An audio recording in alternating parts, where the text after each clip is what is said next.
Music. Didn't realise that was on. Hey, Barn. Morning, morning. Good morning. I've only got two monitors, so it's weird. I'm having some computer difficulties that I want to make things break things and stuff. I'm used to having five, and it's not making me comfortable. What happened to your monitors? So I've got Last we one. checked, you had four, right? And then you had five. Yeah, so I've got three on the right computer, and then I've got two on the left. But I've got a docking station which allows me to split my monitors on the right computer because it's only a laptop that I was taking away to mining. So it was good because I've got to have a mobile setup, but yeah, it overheats and it doesn't work anymore. Like you can plug 15 things into it, but yeah, it's the second time that I think I might have cooked it. Too much work for it. Oh God. Hey, Barn. Um, I just want to double check. Are we supposed to be on the stage or This not? this is the room we use for this because we can screen share and we can video, which I recommend and love both, one or the other. And I can then put that on my main screen, which goes to YouTube Live, and it's just cool for Grapes for teams being able to show other people. Not everyone's doxed, we know that. I know you guys have doxed to someone else though. What was the somewhere you doxed somewhere? Yeah, yeah. We talked with Civic.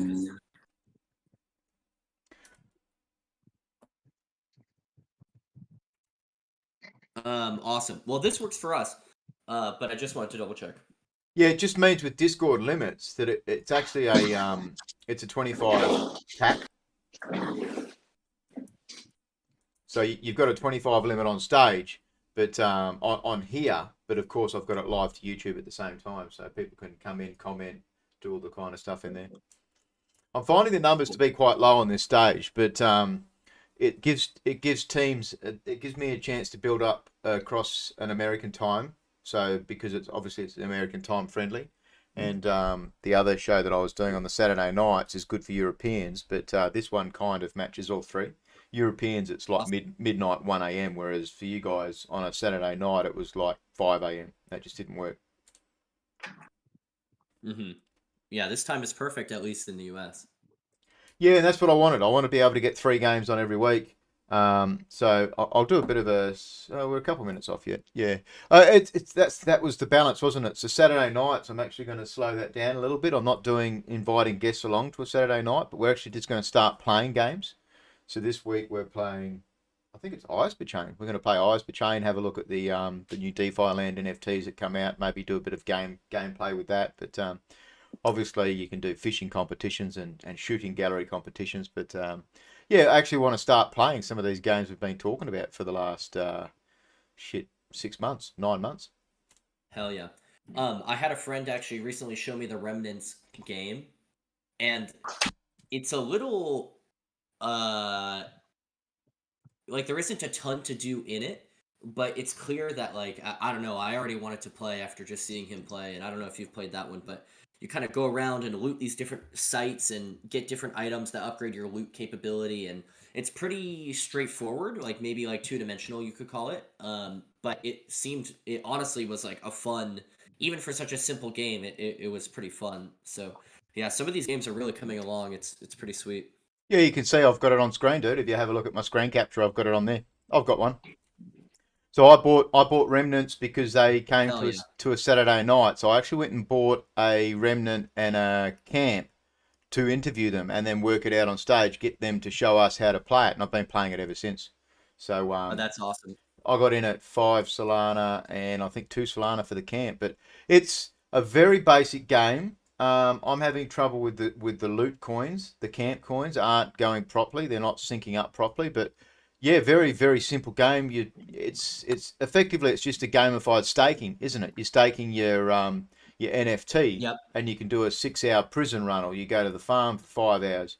But like you've got to work through the game. This is what's really cool. So like you've got to go to the prison to get a set of bolt cutters, and you get the bolt cutters. You need the bolt cutters to access the military base, and at the military base you get the hazmat helmet, and that allows you to then go to the radiation zone. So it's working through the game, and it's cool. They've got problems as well because they've got 4,000 remnants. So you can't a game won't survive with 4,000 players. But they've got their females coming out soon. They're working. They did a DAO vote for their females. So whether they're going to be 100% drop to owners of a remnant, or whether they're going to do a 75% drop or a 50% drop, they'll work it out from there. But you can actually sell. So you get items in the game and you can sell them. So you can see here for you get different items that you can sit in your backpacks, you in your bags, and I think it's great. There's a lot of positive sentiment towards the team as well.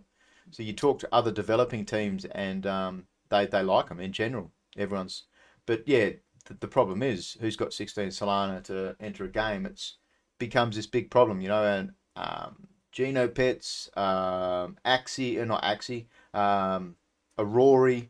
There's a lot of other games. Even look, Step N is a really good example as well. 10 Solana floor to get started in the game. This is what games have to manage and fight, isn't it? You know, like is a game too expensive to get into? It's interesting.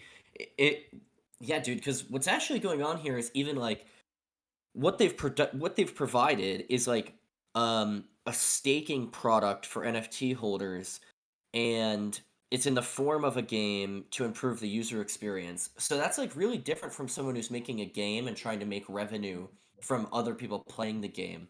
So maybe they don't even care. Like as long as all their NFT holders have a good UX and a good user experience, like that's what they're here for, and that's who they're trying to cater to.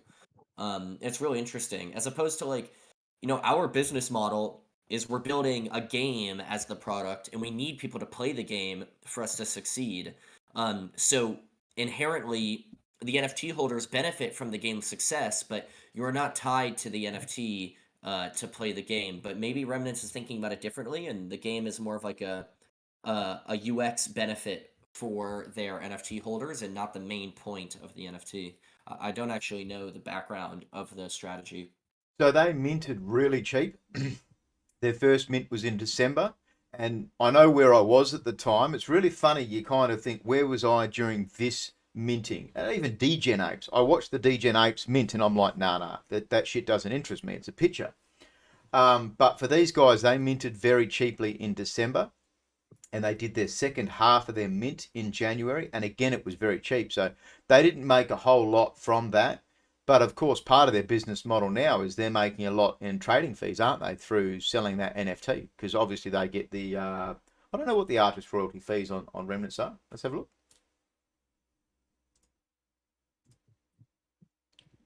But this is Grape Gaming Day. So I'll welcome along, it's the, I don't even know what the date is today, 22nd. I should know that. It was my birthday yesterday. But 22nd of March, we've got 3 teams joining us today. We get them in order. So some of the teams are building out. They're super busy, and they can't always stay the whole time. So I get them in order so we can talk to and find out about the teams that are building out. Each one of these teams today offers something different, and it's really cool to actually talk to and develop a relationship with games that are building out from my point of view, because we've had Zoolana here 2 to 3 times. We've had Doll Society at the end of the show. They're our 3rd guest. We've had them here back in October. And Cardinals is actually in the middle. So we do them half an hour each in order. Sometimes we blow over. I'm live to YouTube. I'm live to Grape Discord as well. I didn't open up chat channel. Let me open that up now. So feel free to ask questions about any of the ones we have on stage during that session. And I'm absolutely keen to answer questions, ask the questions. But obviously, this is a push to talk channel.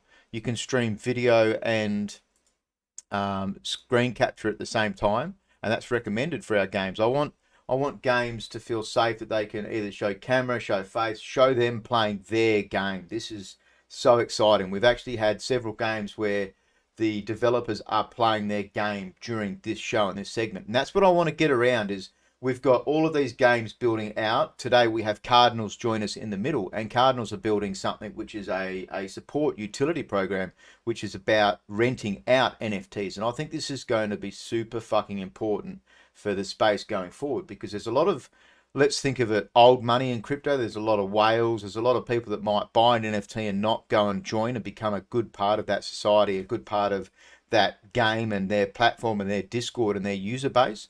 But then places like Cardinals are going to give you a way to rent out those assets. So we'll talk to Cardinals when it's time. I'll just look at this screen quickly.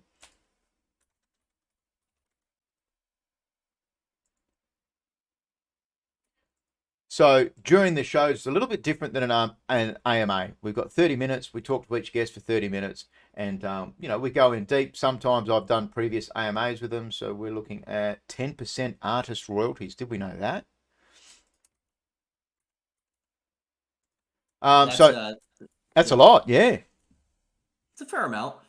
Look, in the end, that's fair. It's all in the blockchain, isn't it? So just keep in mind, people joining into this channel, please use push to talk. I'm happy if people ask direct questions. And it more than so, we get people that might be thinking completely different than myself. I'm a traditional gamer. I've been a gamer my entire life from the age of 5, just turned 42 yesterday. I've got positions in multiple games, and one of my biggest games, my biggest game is Step In. I work with the team as an ambassador, and that's a move to earn game. And it's really funny because it's given me a whole lot of different light and viewpoint on gaming. And when you think about a high entry point, that actually has a 10 Solana entry point into a common set of sneakers in the game. But, when we start thinking about Star Atlas is one of the games that I've also got a high entry point in. You've got a $4,000 ship and you stake that at the moment, you're earning $3 a day. So there's a whole lot of different ways to look at gaming and what it's bringing forward. I'm trying to highlight and work with teams based around being actual games that we're going to play, we're going to thrive on, and we're going to build out teams here at Grape. So we've got a photo finish stable. We're going to be looking at putting a Kaiju team together. We're going to be looking at potentially doing Guild Saga as another one. And the teams on today are Zoolana. Will be our first guest. So let's knuckle into them so we get started. And we welcome from the team Brick and DD80. So these guys have been here a couple times. They're building out a mobile RTS game similar to Clash of Clans. That's the easiest way to explain it. It's going to be a real-time strategy. There's been plenty of media beforehand and AMAs. But did you want to do first off, welcome yourself to stage, DD, and say a quick hello about you and the project, just to catch people up to speed on what Zoolana is. Yep. For sure. Hey guys. So give me a moment. One sec. Unless Brick wants to take it, I'm happy for either one. Yeah, no worries. So I'm Didi and my co-founder is Brick. So Zoolana is actually a blockchain-enabled mobile forex strategy game. It's like a subgenre from RTS strategy, where players will actually build their settlements and then go to battle in a futuristic fantasy setting. So as what Bond has said, we're actually using similar baseline mechanics as games such as Clash of Clans and War and Order. Wow. Sorry, give me a moment. I just woke up not too long ago. I need to. Aren't you in Singapore, DD? Yeah, had a late night. My dude, crypto doesn't sleep for anyone, does it? Isn't it a nasty space? I'll go and give you a great morning time session. Let's welcome Brick to station. Brick is in America, isn't he? Yes, sir. Yes, about 8 p.m. here where I'm at. Yeah, so just to jump in where Didi left off. So, yep, building a Clash of Clans style game. Another game that we're taking a lot of influence from is Infinity Kingdom. It's a phenomenal representation of what a Forex strategy game looks like. You collect various heroes, collect resources, train units, upgrade those units over time, pair them with the right hero, and then go to battle to conquer your foes. And one key element of the game that we're building, for anyone not familiar with Zoolana, is the social element and the social mechanic. So that is very similar to Clash of Clans. We're trying to have a really strong clan mechanic in the game where you can not only play alongside your friends, whether it's them donating you troops or actively playing actively playing combat together. Some of those decisions are still up in the air about the design of how collaboration is going to happen. but also you can craft together and kind of take part in the in-game economy together. So one of the things that we're really pushing for and building for specifically in Zoolana is the social component. So that's a little bit of background about what we're building and what we hope to get from it. For anyone that is excited about the game, we are too. We're delivering a playable beta for Alpha Edition holders. The Alpha Edition is the name of our NFT collection, and we're delivering that beta by the end of 2022. And the full game we hope to release about midway through 2023. So that's the current timeline as it exists. We've had a really busy past 3 months.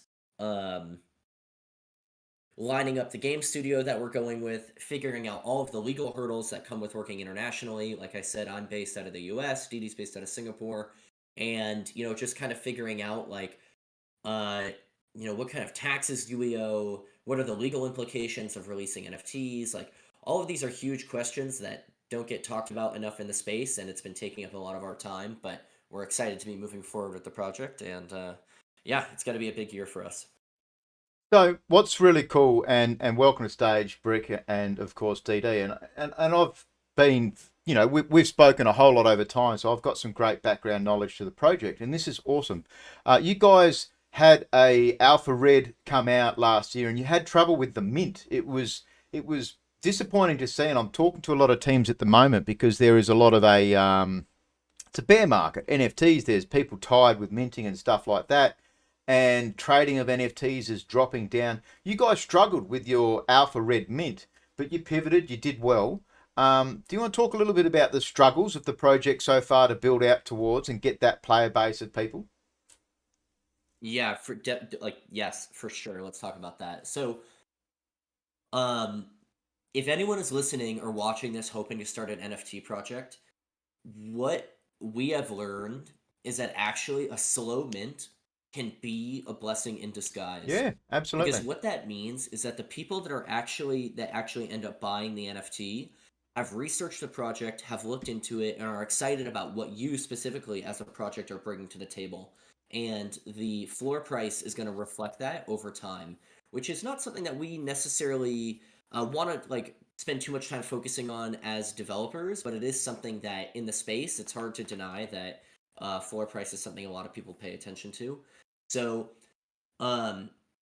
yeah, to anyone hoping to build a project, if you end up suffering from a slow mint on your first time around, what you'll come to find is that the people that do join your project are the ones that are really excited about it and the ones that are really looking to actually participate and kind of get behind you. So for us, that slow alpha red mint was concerning at the time and freaked us out, and we were disappointed, but it's really come to show over the few months that the alpha red holders are the ones that are really invested and the ones that are sticking by us even when the project is in between launches or in between product hype.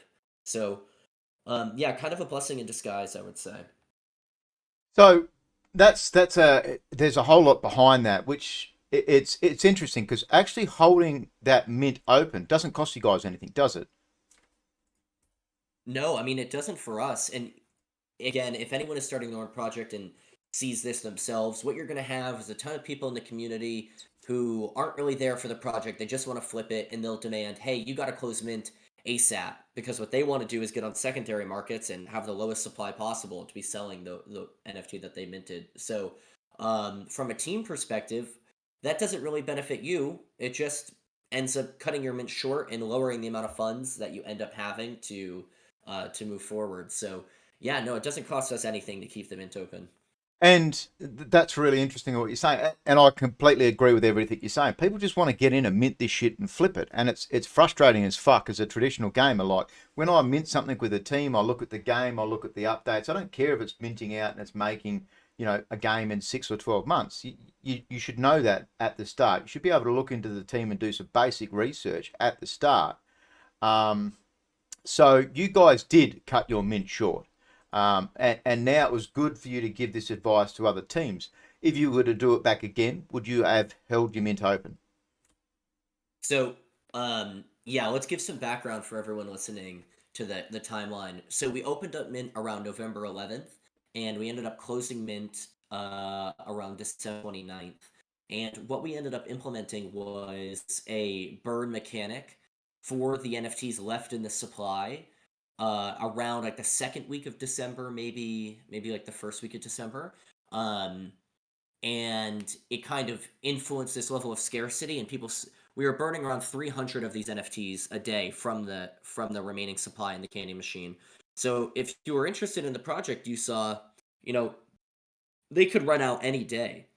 If the hype builds up and the NFTs start really selling, gone by tomorrow. And kind of implementing that scarcity mechanic really helped us. So why did we implement that mechanic is a good question. Part of that is because the strategy for our alpha editions was specifically that we would have a mint that was a little more premium and a little more expensive. And then we would also have a mint that was a little more affordable and a little more accessible. And what we started with was the red mint, which was our premium, more expensive mint. And that was the mint that lasted from the 11th through the end of December. And some of the people in our community that only could get in at a lower price point were waiting for the other mint to happen. We're waiting for that second mint, the blue mint, to take place. And we didn't want to run both mints at the same time. So for us, it was a matter of, the red mint's been open. We've put the word out. People know about it. Let's move on to the next stage in the project and make sure the people that are trying to get in for blue have the opportunity to get in for blue. So we wrapped up red by the end of 2021, and then the blue mint happened around the second week of January. Yes, there was some time sensitive stuff there. So does that answer the question though? Like, do you think you would do it the same again, or would you hold out on your red mint? And obviously there was time sensitive things to roll out afterwards. Would we do it the same again?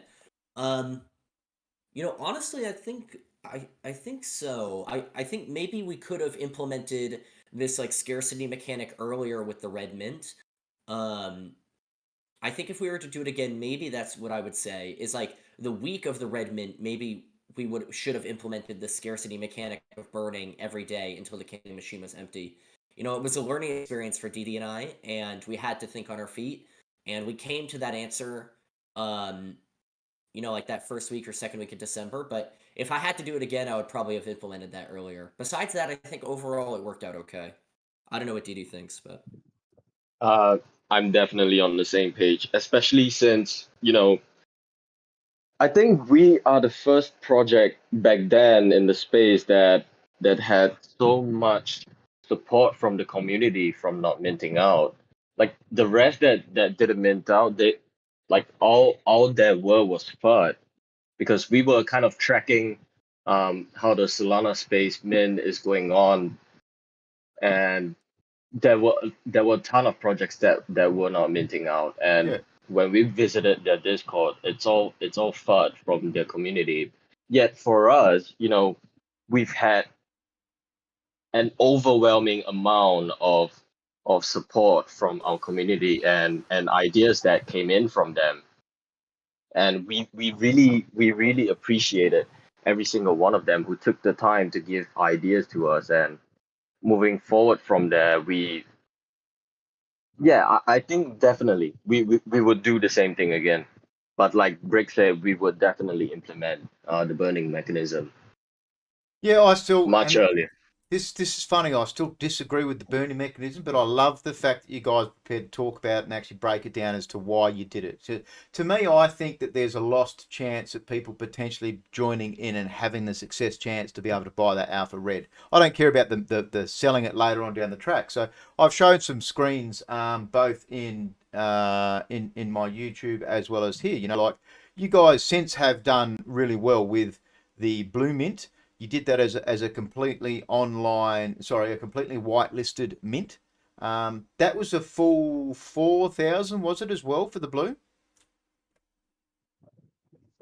Uh, yeah, if I'm not wrong, it's for 4,000. Yeah, it's funny. I've just it's because all these numbers are 5,000. only. Oh, there you go, 5,000. So it was 4 to 5.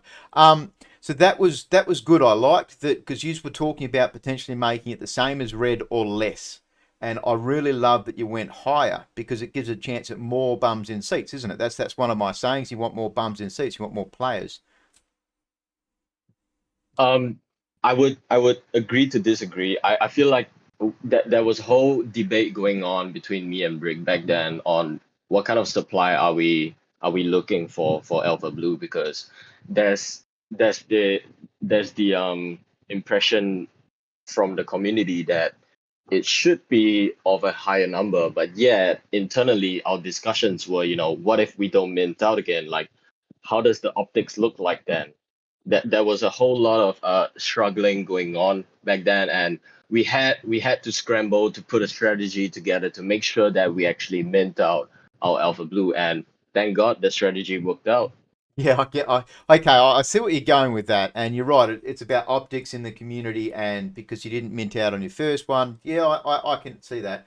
It's funny because we saw and we've talked about it before. There was other projects like Project Loon, for example. They weren't doing a rarity mint flip rotation, and they also had a very hard time minting and didn't mint out theirs. They did a different strategy with how they kept their NFTs and vaulted them. But that's cool, man. So with the Alpha Blue, you guys, that was around before Christmas, wasn't it? Alpha Blue was minted and done before Christmas. Is that right? Have I got No, that January? was in 2022. That was in 2022 after Christmas, Oh, after New Year's. yeah, so that's done. Now I've got my profile pics. I just showed those up. You guys did a successful drop for the profile pics. Um, do what do these profile pics actually do for the game? These profile pics, actually you can use them as your in-game what's that icon? That social icon that you can use. Your You can use it PFP, for your Twitter. avatar. Yeah, yeah, it's basically your PFP for anything. That's its utility. I like it. So I know there was also a comic drop previous to this one. This was previous to the Alpha Blue, wasn't it? The comic drops were for the Alpha Reds, weren't they? Yeah, the first one was our Law NFT airdrop, our very first Law NFT, which is we will have more coming. We already have a few in the pipeline that we're doing, and we just want the okay. So the reason why we actually do this drop is to let people, understand the world of Zulana, and help themselves immerse into the world of Zulana by understanding the stories behind Zulana. So that's the point of all the Law NFT drop, and there'll be more to come.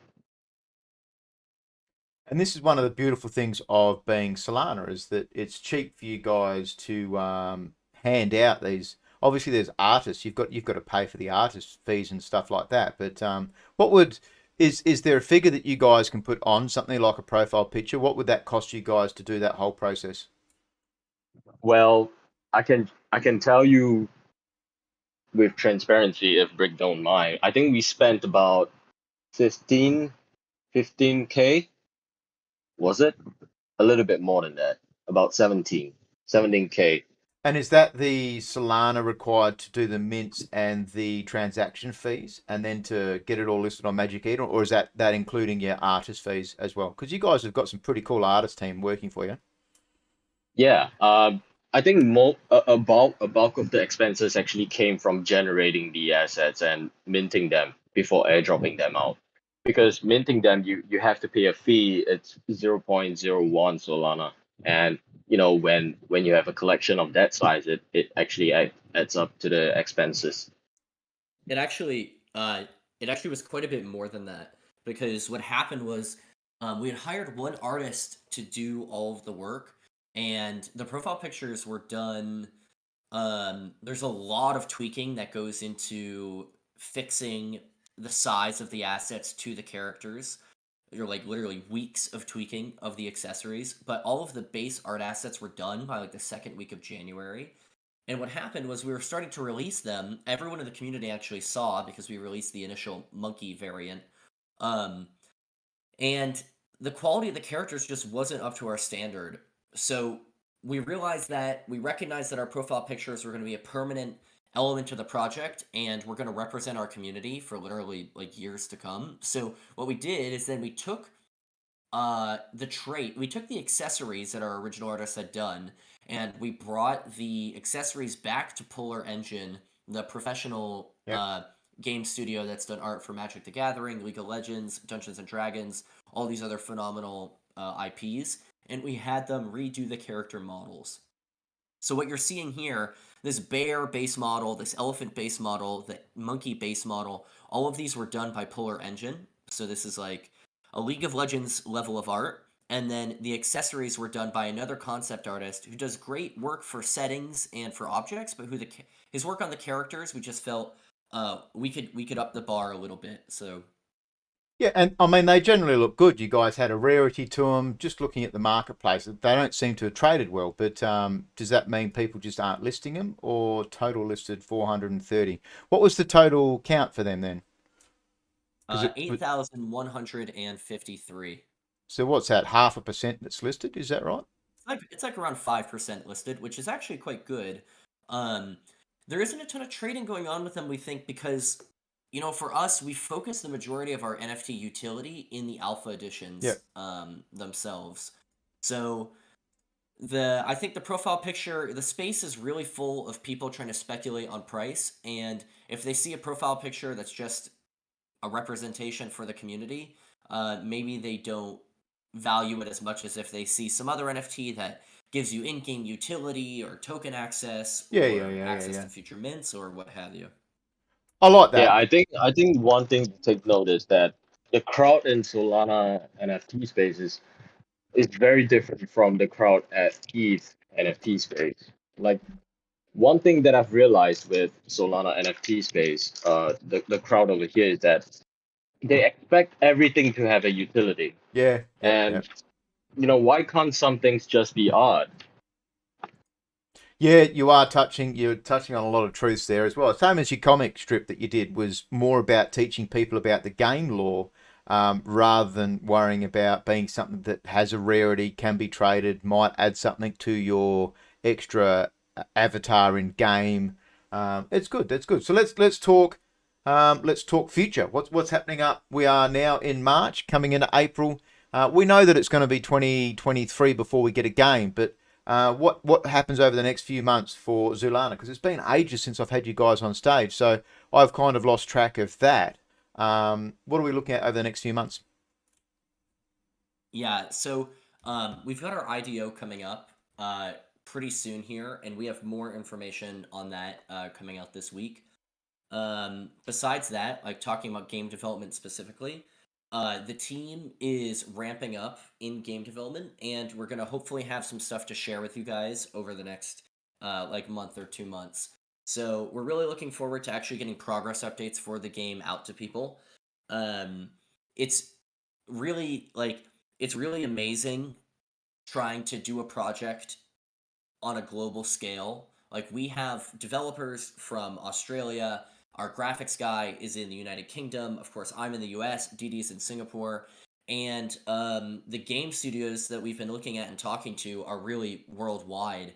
So actually, part of what's happened for this timeline of the past 3 months is that we were in a conversation with the game studio in Ukraine for like 3 weeks, maybe more than that. I mean, since our initial conversation, it was like a month and a half.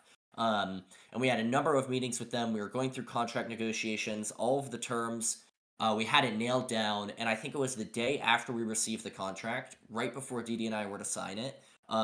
There was, of course, the invasion in Ukraine, and it's it's really it's like kind of insane to even put the worries of our project, just this mobile game, into the context of like what the people of Ukraine are going through, and of course, there's like it's it's incredibly tragic, but it's just one of those things that when you're doing business on a global scale, like you need to think about this stuff. And um, we're excited to be getting into game development now and moving forward for a productive year. But for anyone that's been a fan of the project and watching our progress, just understand we lost some time to that, and we're moving forward stronger.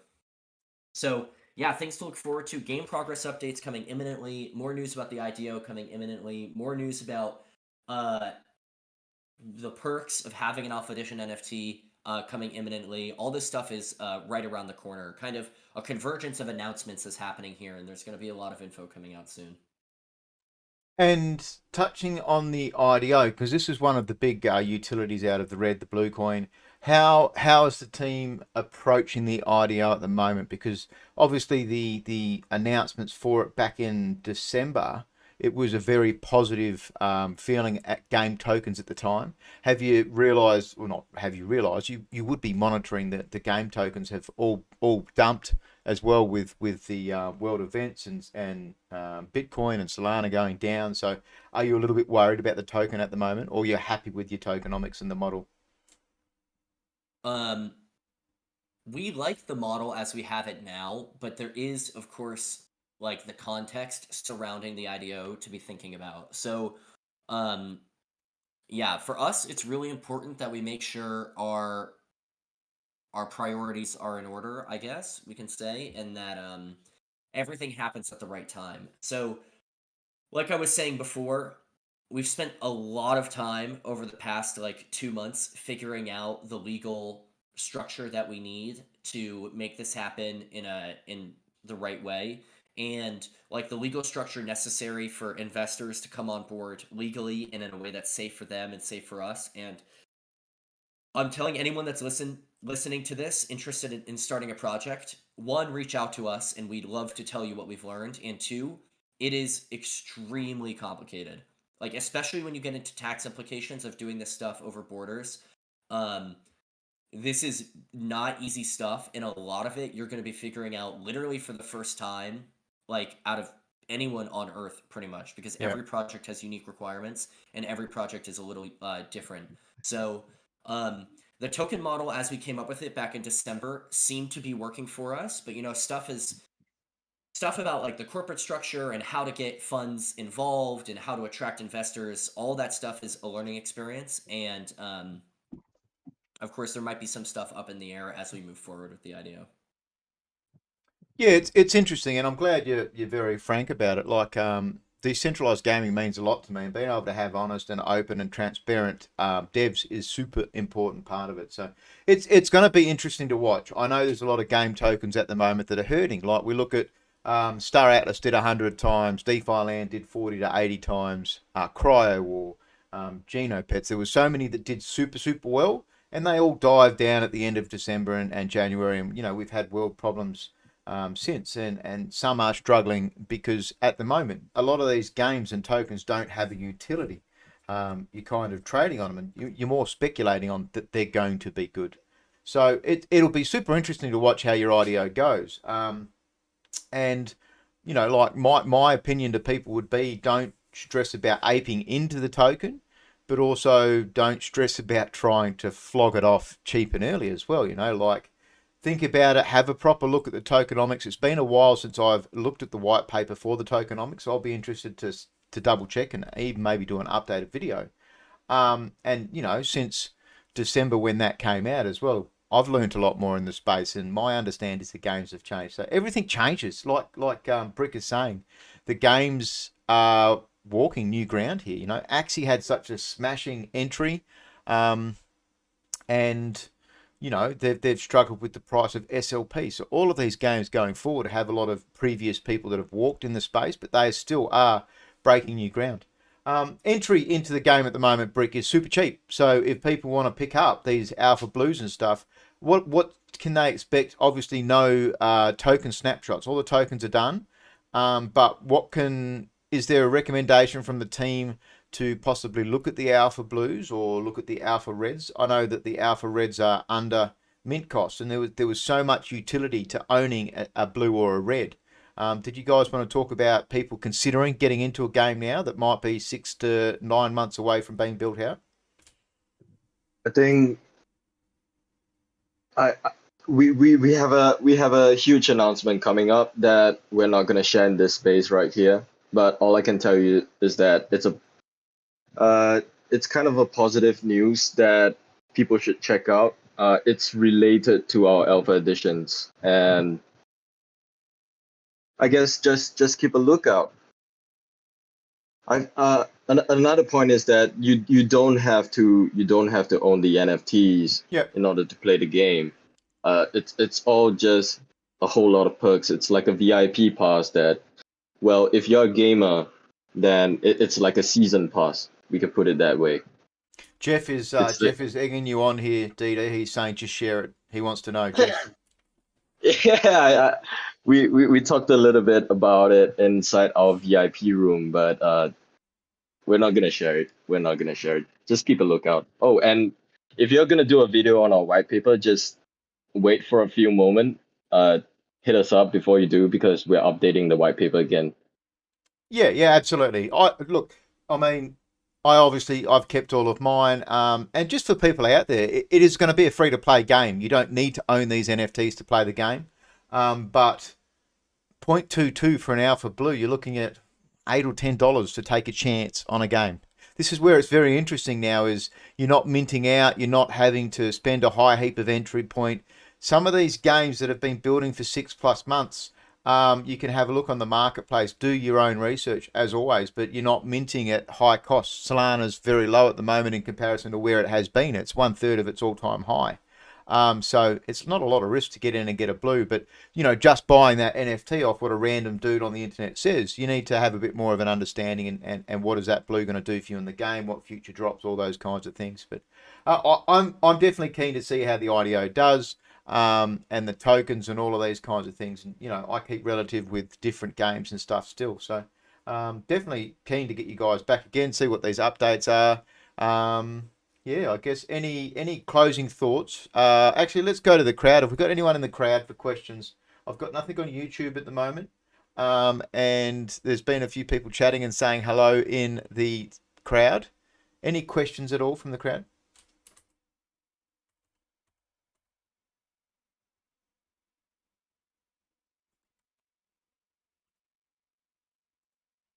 Half an hour is a hard space to manage.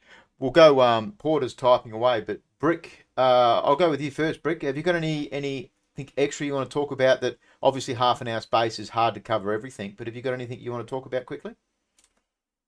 Yeah, I guess anyone who really likes the story for Zoolana, I think, should be excited about what we have coming up. We have a few different things coming up for content, as they relate to lore, and that really, I have a degree in fiction writing. This is like really one of the things that I'm most excited about as far as what we're building is Zoolana has kind of been designed to be a host for stories, and we're hoping to really kind of start to show that and to really start to explore that a little more in depth. So, um, that's what I'm really excited about. We didn't get a chance to talk about that much already, but it's yeah, it's I think one of the more exciting potentials of what we're building here. You started very early in the law writing contest, and you had some great entries. I think there was almost 30 entries in your first one. You've since done a secondary law writing contest as well, haven't you? Yeah, we have, and actually, we even did a third, and the third just didn't get as much attention as we would have liked. So we didn't make it.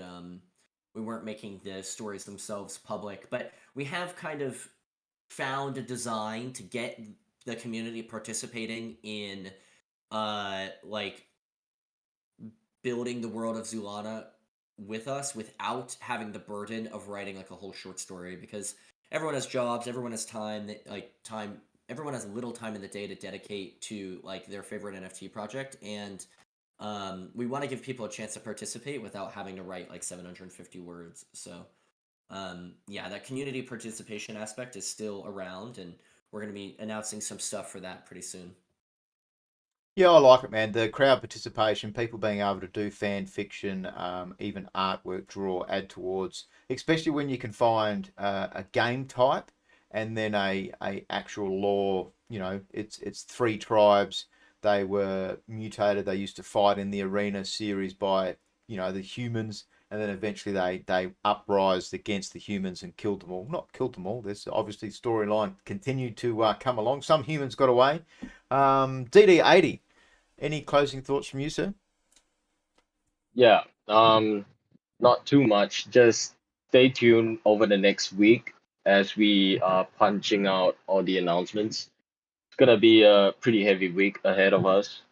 We've been working really, really hard. As Brick said, dude, I cannot start to tell you how much of a headache the legal and tax troubles are. It's so complicated. And this is coming from a finance background. Yeah, and it's interesting seeing teams like Crypto Straps brought in a lawyer as part of their initial structure. Having a crypto lawyer on board for potential usages and a payment system from taking on their token, their ammo token. So obviously you guys are struggling with a lot of that, and not struggling, having to work through it, isn't it? It's just extra work to do for the project. Yeah, it's a process. We've had multiple lawyers, multiple tax accountants that we're in touch with, and we're moving forward. We're definitely moving forward. We're making progress. I love it. I did have a question here from Vahid. Can we expect a glimpse into the game before the IDO? I mean, the game's still under production, so is maybe a cinematic trailer, maybe. I'm not sure. That's definitely in the plan. There will be glimpse into the game before the IDO, of course. Perfect. I like that. And then also, are there any more incentives for alphas to keep their market alive?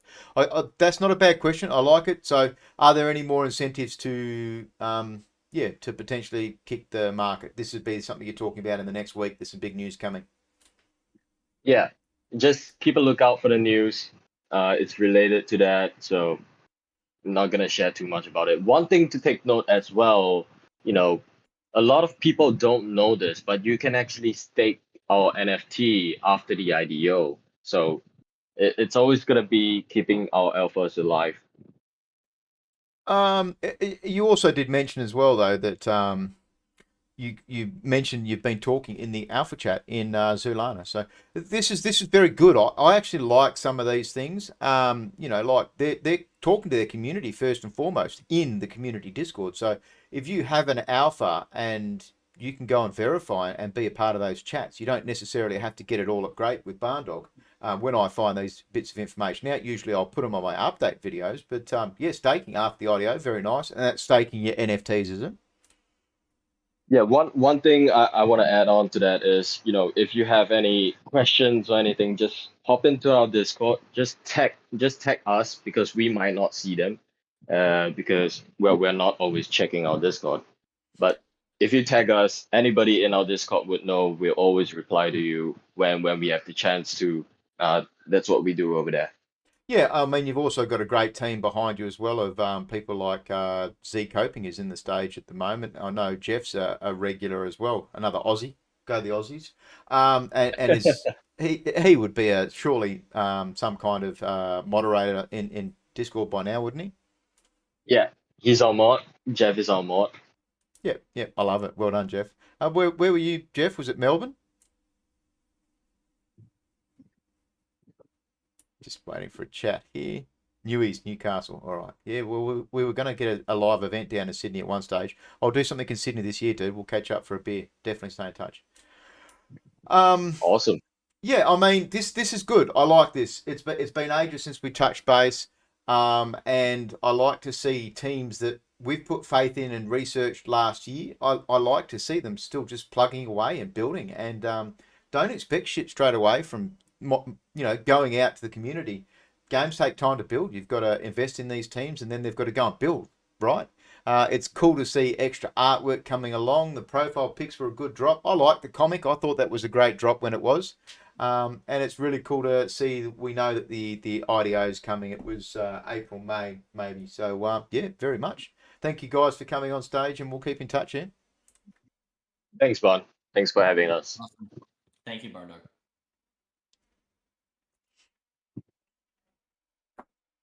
The next on stage, we'll just crank straight into it, is Jay Bogle from Cardinals.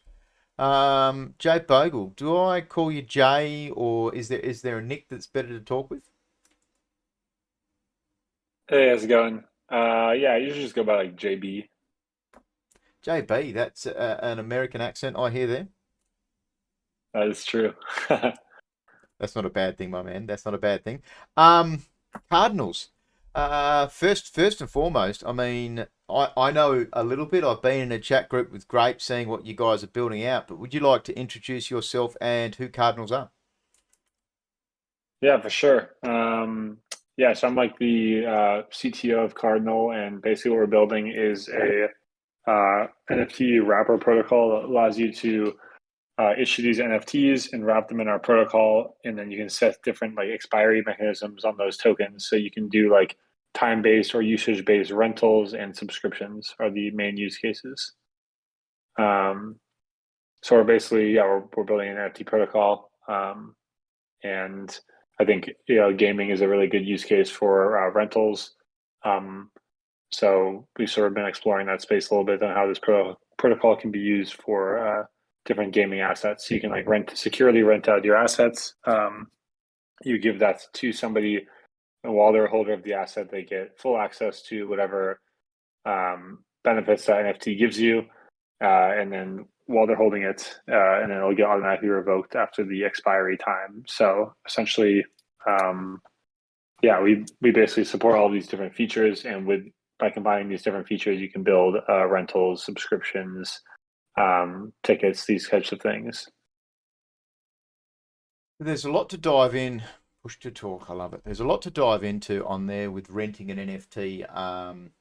What's the basis behind it? Is the NFT would go into the contract? Is that right? So that you're wrapping it. It's completely different. It's very similar to like a marinade project where you're wrapping Solana up.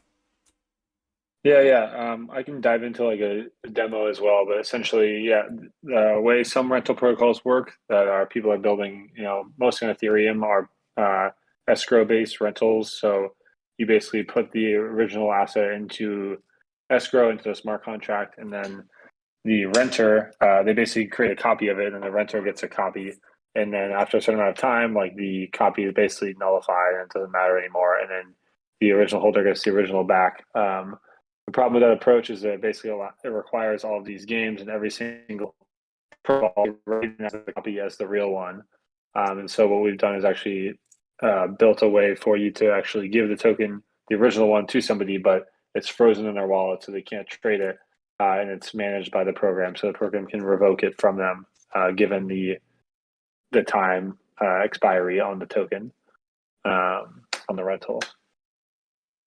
I like it because obviously, some of these NFTs are worth huge amounts of money, and people have attachments and all that kind of stuff to it as well.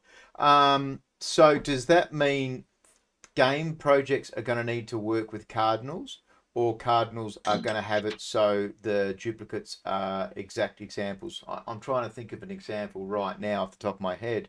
I know of a few that are mainly staking, but we're not seeing a lot of NFTs that we can play in a game. Yep. The one project that we're working with is like portals, for example, because those NFTs actually give you access to the portal.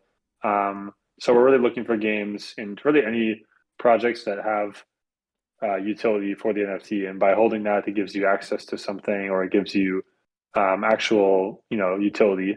And so I think that's where the rentals come into play. Like if you want to be able to rent out an asset that even like in-game items, like you want to rent out a weapon in the game, you use that item. And to answer your question on whether we're working with games, I think we definitely are. But I think also like the way that our protocol works, it should work with a lot of games without them having to do anything, because as long as they're checking who the owner of the asset is, it'll unlock that game for them. So it doesn't require like them to basically recognize the copies, because there are no copies. Like the NFT is actually getting transferred to the renter. That's what I was kind of getting at. That's perfect. That's awesome to have that, because obviously that would slow the whole process down if every single game had to then go to Cardinals and make sure the access was then working. That is awesome. So with portals then as the exact use case, does that mean people that are getting the portals can then go and change and edit the room associated with that portals? Yep, that's how it works currently. And so we've been talking to them about if they want to do different kinds of stuff with like, saying like if you're renting it, you don't have access to edit something like that. But currently, like I think the base case, which is like what they're totally fine with, is the renter having being the same as a holder, which is exactly like how the protocol works. And so when you're holding the rental, like you have full access to the room, you can edit the entire room. You can do anything the holder would be able to do while you're holding it. So we've currently got Doll Society on next as well, and they're going to have a game. It's going to be a casino style game. We'll learn more about Doll Society when they come on stage, but one of their first competitions is going to be a Clash of Dolls, and it's 1v1 first to 11 in a card game, or highest closest to 11 in the situation where you both stop playing. So that means then that we could hire out a doll, a babushka, and you could then play in the tournament as the renter/owner of that doll. Is that right? Yep, that's correct. Oh, I like it. And like I think another big use case is like, you know, for Grape especially, like all of these like gaming guilds and stuff that own these DAO assets that they're owned by the DAO, like they can't just like give them out to the DAO members to play with, because then that person could obviously just run away with the asset or trade it to some Yeah. other wallet or do whatever with it. And so this is like a way for that to really work more seamlessly, is that you can sort of like timeshare those assets. Yeah, that's And all these things like absolutely. rentals, timeshare, subscriptions, they're all like, I think, make sense in the context of blockchain assets that have like real utility, which I think is what we all sort of want. Yeah, absolutely. I see from the DAO point of view specifically, because we're doing a gaming council here and we've got gaming council assets, and a cool way would be able to rent them out to someone for 2 or 3 days so they can actually test the game to see whether they, number one, like the game, or number two, want to go and buy their own assets. And then it can always come back. There's that timer that you set with it. Or in a case here, we could then do a special class of membership. A class members can have access to renting certain game assets from the same place. That is awesome. I love it. So you said you had some screen share for us, JB.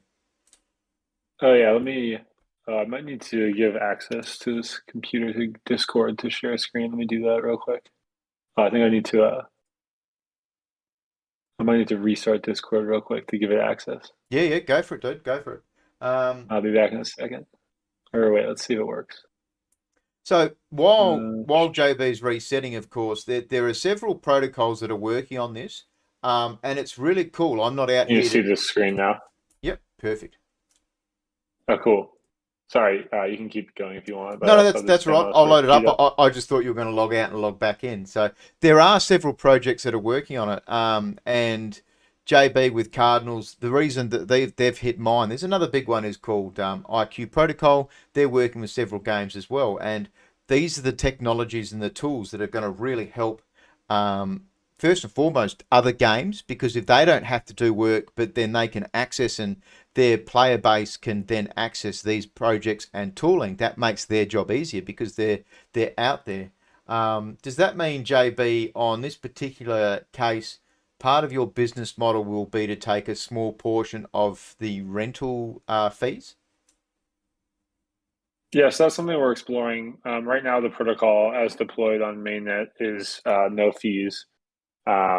Essentially, it's fully peer-to-peer. I think the only way that the protocol sort of supports itself is that on Solana, you pay for storage on the chain. So like when you mint an NFT, you're paying like that minting price, which is like the storage of the NFT on the chain.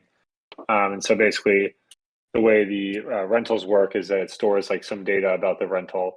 And then when the rental's expired, we collect that data and we get to clean up that data. And so it's like pretty much like 50 cents of space that's ephemeral to the rental. And then when it's over, we collect that. So assuming there's enough volume, the protocol should be able to support itself without having to take a fee in that way, like a fee of the actual rental price, which would be awesome because, then it's actually truly peer-to-peer rentals.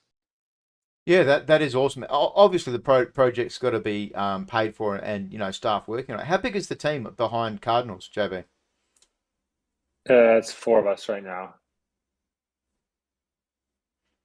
And have you guys worked in Web 3.0 before on Solana specifically, or is working with Rust, the coding, is all of that new to you guys? Have you been on Ethereum before, possibly, or done something different? Oh yeah, we were all industry software engineers. I've been a software engineer, for like 5 years now, and I've been building on Solana on random projects since like July timeframe, and so we sort of started this in November. And yeah, I think we have a team of mostly devs, pretty much all devs. But yeah, I had Rust experience specifically before working on this project, so I was pretty familiar with smart contract development on Solana. And we've done a few mainnet integrations already. One of which was with a game for a staking platform that we built for them. It's called Jambo Mambo, and they used our rental protocol in this context of staking. And I can talk about that a little bit, but we also we made these Twitter NFTs as well, which was for this identity system, and this is also like an indefinite rental. So it's all using like under the hood like this programmatic NFT protocol that we have that sort of enables like these different set of use cases. I'm definitely familiar with Jambo. And what do you? Are you a gamer? Have you bought into many of these games that are coming across on Solana? Is that part of your own personal strategy?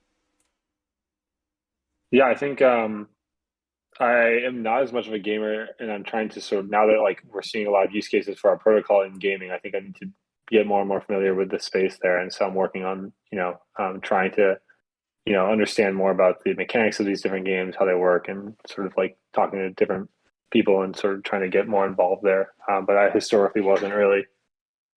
I like it. Now, are you doxing yourself? Is Bogle your last name, Jeremy? That is true. That's my Twitter. I like it. I like it. So, what are we looking at on the screen at the moment? We're seeing fractals. We're seeing there was a Hacker House NFT as well. There was one other game. What was the game? Yeah. Meta Ops. I saw Meta Ops somewhere. Oh yeah, I just set up like a sort of a base wallet that one of my wallets here, and I just wanted to show like renting an asset. So essentially, this is like our main app here is like Cardinal.so, and it has like 3 tabs. The wallet tab where you view all of your NFTs. Obviously, this is the same as just viewing like your collectibles in Phantom. And then there's like a manage tab where you can see your outstanding rentals, and there's like a browse tab where you can see any rentals that anyone else has put out that is outstanding. And basically, like I can take one of these assets in my wallet and I can rent it out. And so you can set. We're working on like simplifying this a little bit, but this is sort of to demonstrate all the different knobs that the protocol has. You can rent it out for a set number of usages. So you could say like the holder of the rental can use this 2 times, and like usage can be either like an IRL usage, which is this QR code, or it can be like a game. When you're using the item in the game, it counts as usages, and then once it's over, it gets returned. You can set an expiration or a duration, and so like if we do like a simple rental that's like a 1 minute long rental, you either can use it 2 times for one, or you hold it for 1 minute. You obviously could do no usages, and then it's just a 1 minute rental. But I'll also demonstrate this feature as well. So if you make this 2 minutes, for example, there's also a way to extend the rental. So if you want to have like more like a subscription model where it's like you can also pay. So like we're saying this is 0.01 Sol up front, and then if you want to have an extension price of 0.01 Sol for another 2 minutes, you could basically say this is 0.01 Sol for 2 minutes for up to 3 months, for example. But we're not really going to get into that. We'll just do a simple like 0.01 Sol for 2 usages or 2 minutes. And basically, when you issue this rental, obviously now like so yeah, this is another thing. I'll show that this one gets this. You get back like a receipt in your wallet that says whether it's rented or not. And so now you have like the actual NFT is issued here, and you can like unissue that rental, and then it comes back into your wallet as the original. And now we have the original back again. And if we want to rent it out again, you basically set the duration of 2 minutes. You can do 2 usages, for example. And when we issue this, You guys have really broken it down into a lot further than I'd considered. Actual uses or minutes, I would have thought you would have done like a 24, 48-hour day, but you've really broken it down. And yep, and then the browse tab, obviously someone can view this rental, and then they can claim that, and there's like a link you can send this to somebody. On the other side here, they could obviously like claim the rental, and they can view the parameters of it and claim it, and then they own it for 2 minutes.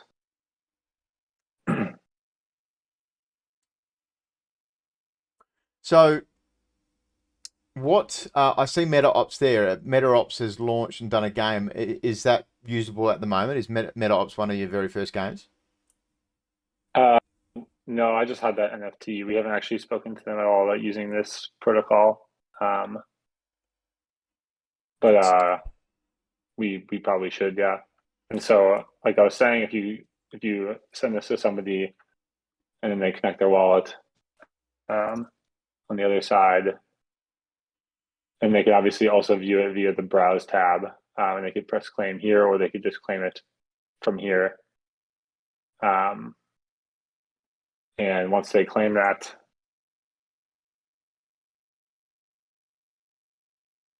they're obviously now like the holder of the real NFT. So whatever access this NFT gave you, they have the real one, and they have it for 2 minutes.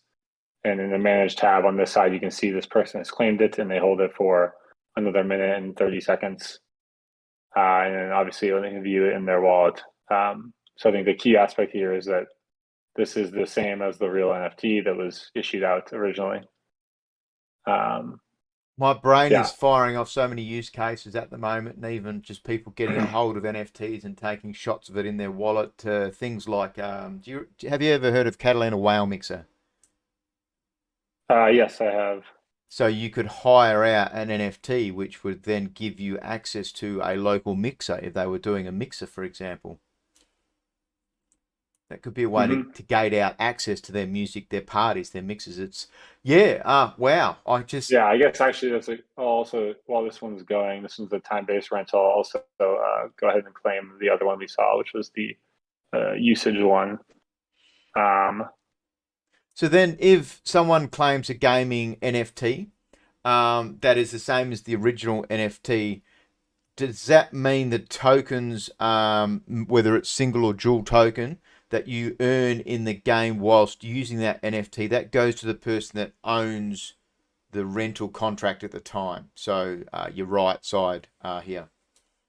Yeah, it somewhat depends on how the game is implemented, but 99% of the time, like anything you earn is to the holder of the NFT. So yeah, they would basically get the rewards or the airdrops or whatever comes with being a holder. And the other feature, sorry, I just wanted to show before was that the scanning is, we have this QR code scanner where you can actually increment the usages via scanning this QR code. And so like I just scanned this one on my phone, and it basically, in the QR code is a serialized transaction to use that asset. And we'll eventually see that it'll update to 1 out of 2 usages. And basically that's what like games can do to, actually use assets. And you see like the time-based ones will automatically get revoked.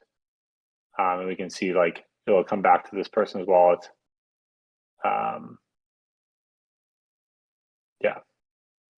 So now we have 2 again in this person's wallet. And if they refresh the page here, it obviously removes this border. So it's now back to normal and back to the original holder. And we also saw eventually that usage went through. So now this one is at 1 of 2 usages. And if I scan it again, I guess I'll just do that really quickly.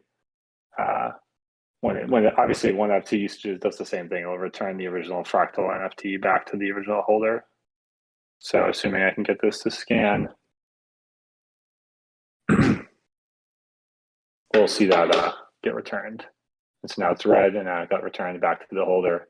And if we take a look at their wallet, they obviously got the original back again.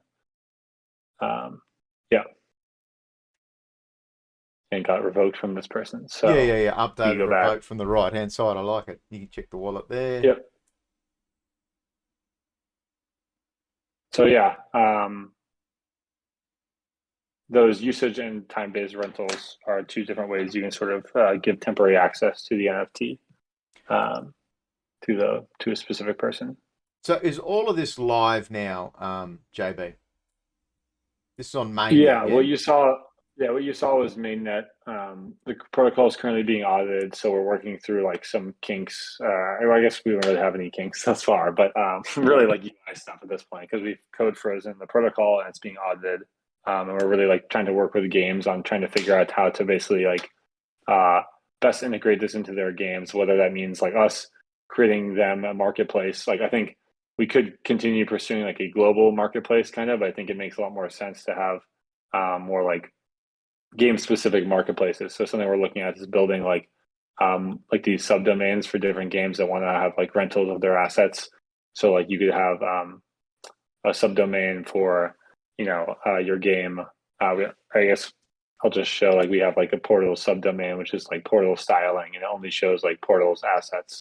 So if you go to like this is on DevNets because there's actually we've been testing on here, but it basically filters the view down to like only these specific types of games, and so we could basically host a marketplace for them for that specific game. I think that's sort of the angle we're looking at taking.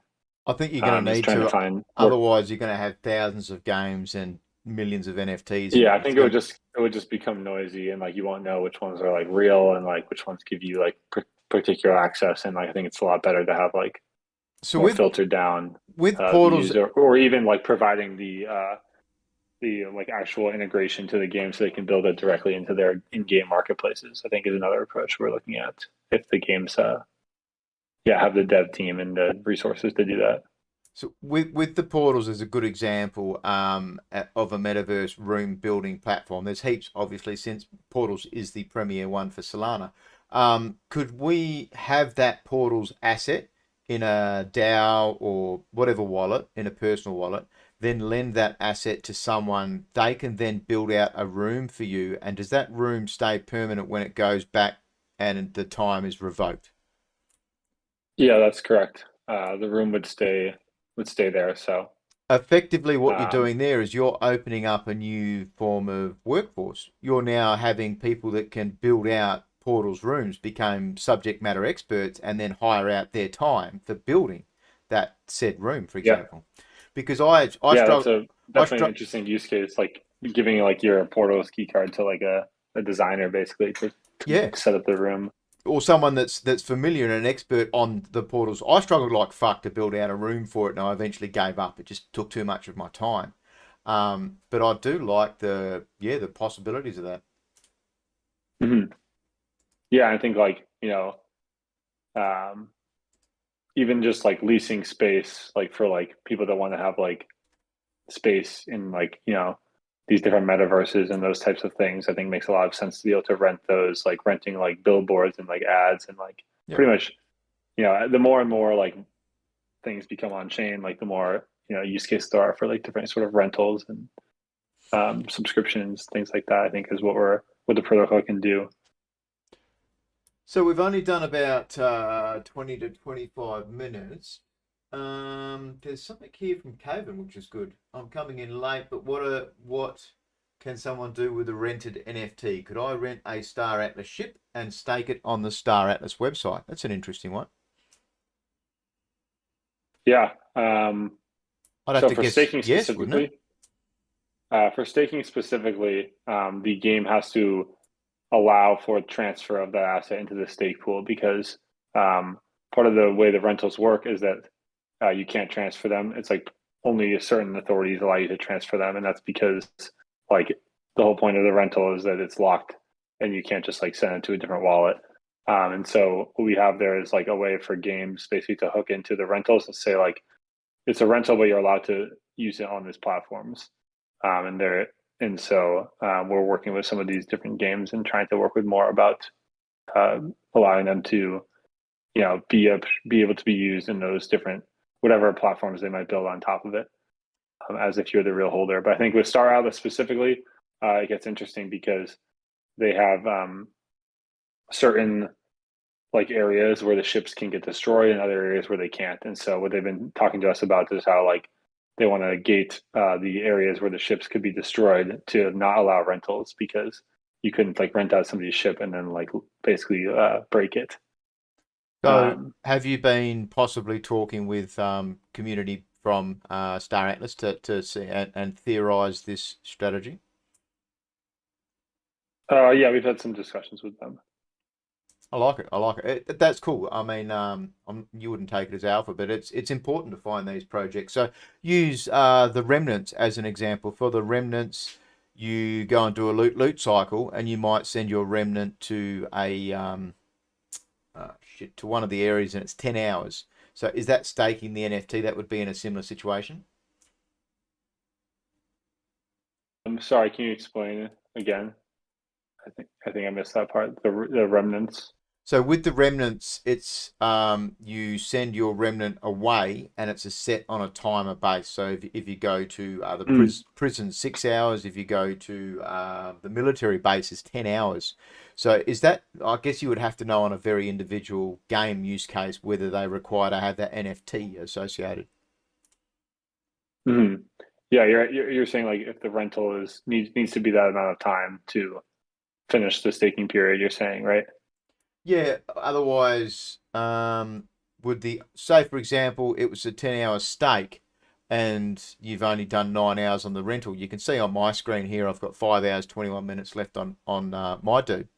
Yeah. Does that mean if the rental period ended 5 hours and there's 21 minutes left, that I would then get the assets that are required from that particular looting cycle?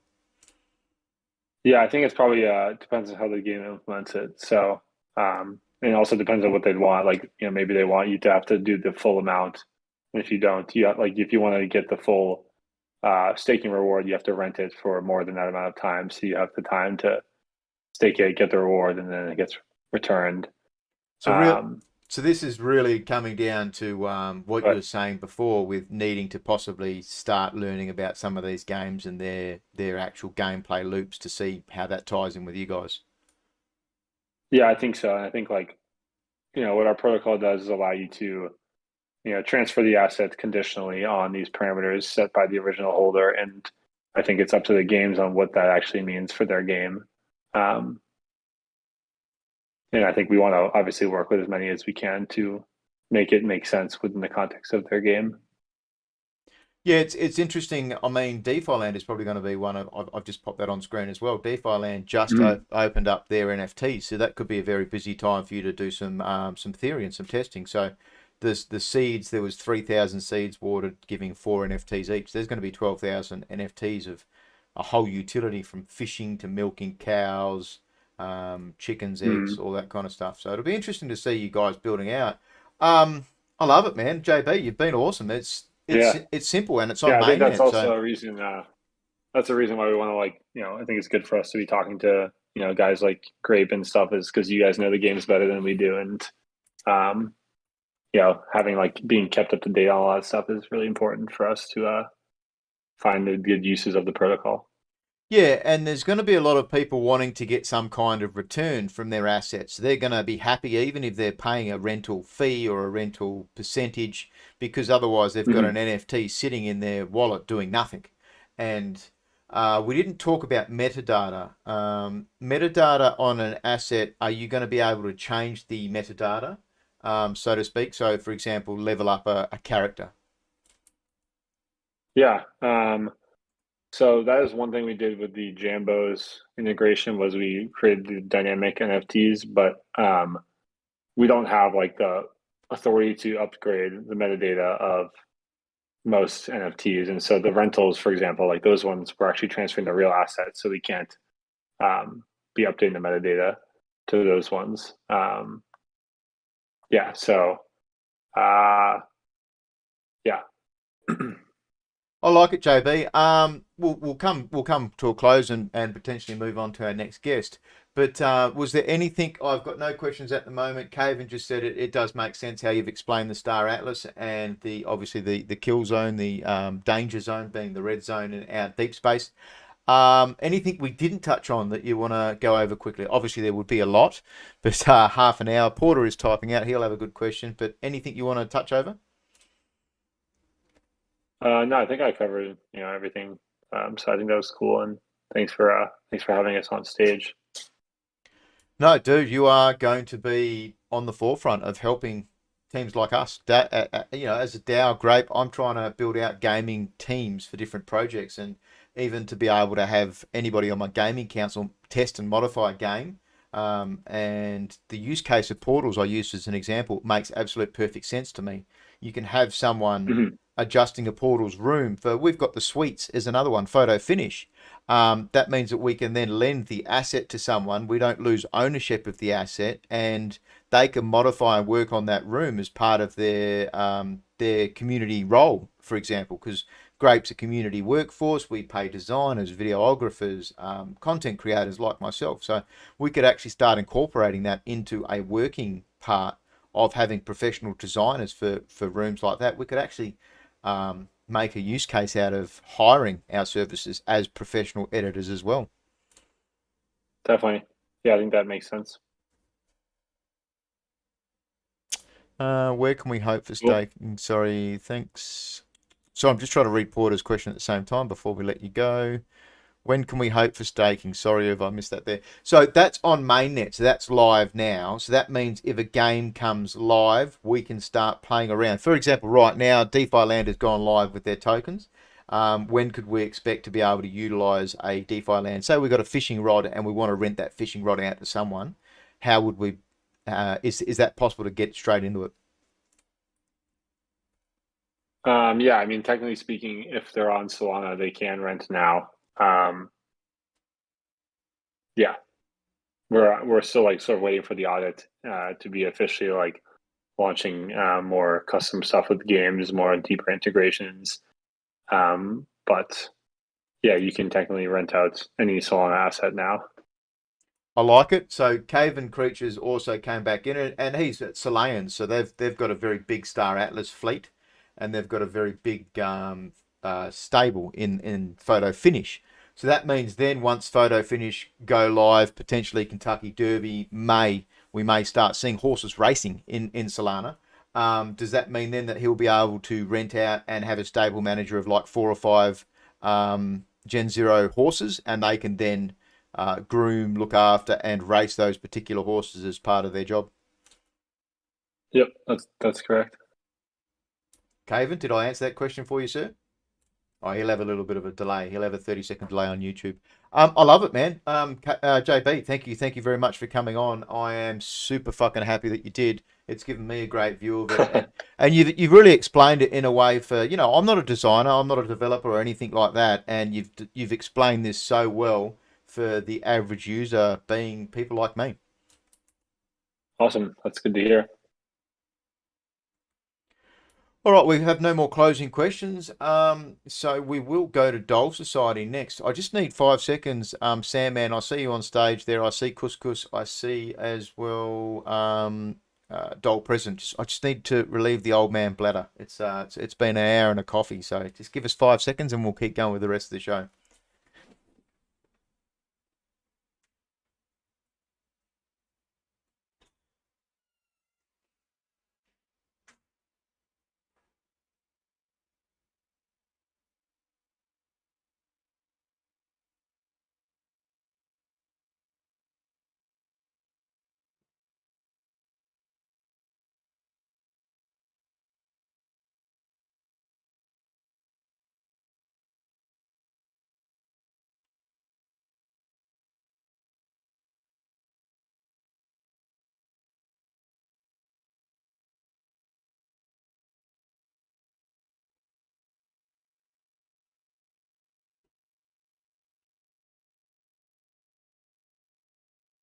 Woof.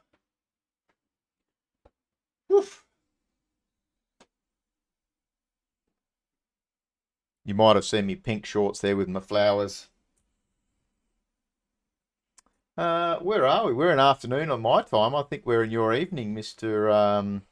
Sandman. Welcome along to the show. Our third guest today is Doll Society, and we've got 3 from the team. Hopefully we're going to have a little bit of a game share from them as well. So just as a little bit of history as to who they are, you can go and check them out at one of my AMAs I did with Marsupio Jones way back in like October. It was one of my very first AMAs, and he was an awesome dude to talk to. Today we've got 3 from the team, and I'd like to introduce Sandman first. Welcome along, Sandman. How are you, Barn Dog? I'm doing really good, dude. Really, really good. It's cool to have you back. Push to talk. It is good to have you back. And obviously, like I said, I was talking with Mars last time, but he seems to has he finished with the team, or is he just taking a personal break or something like that?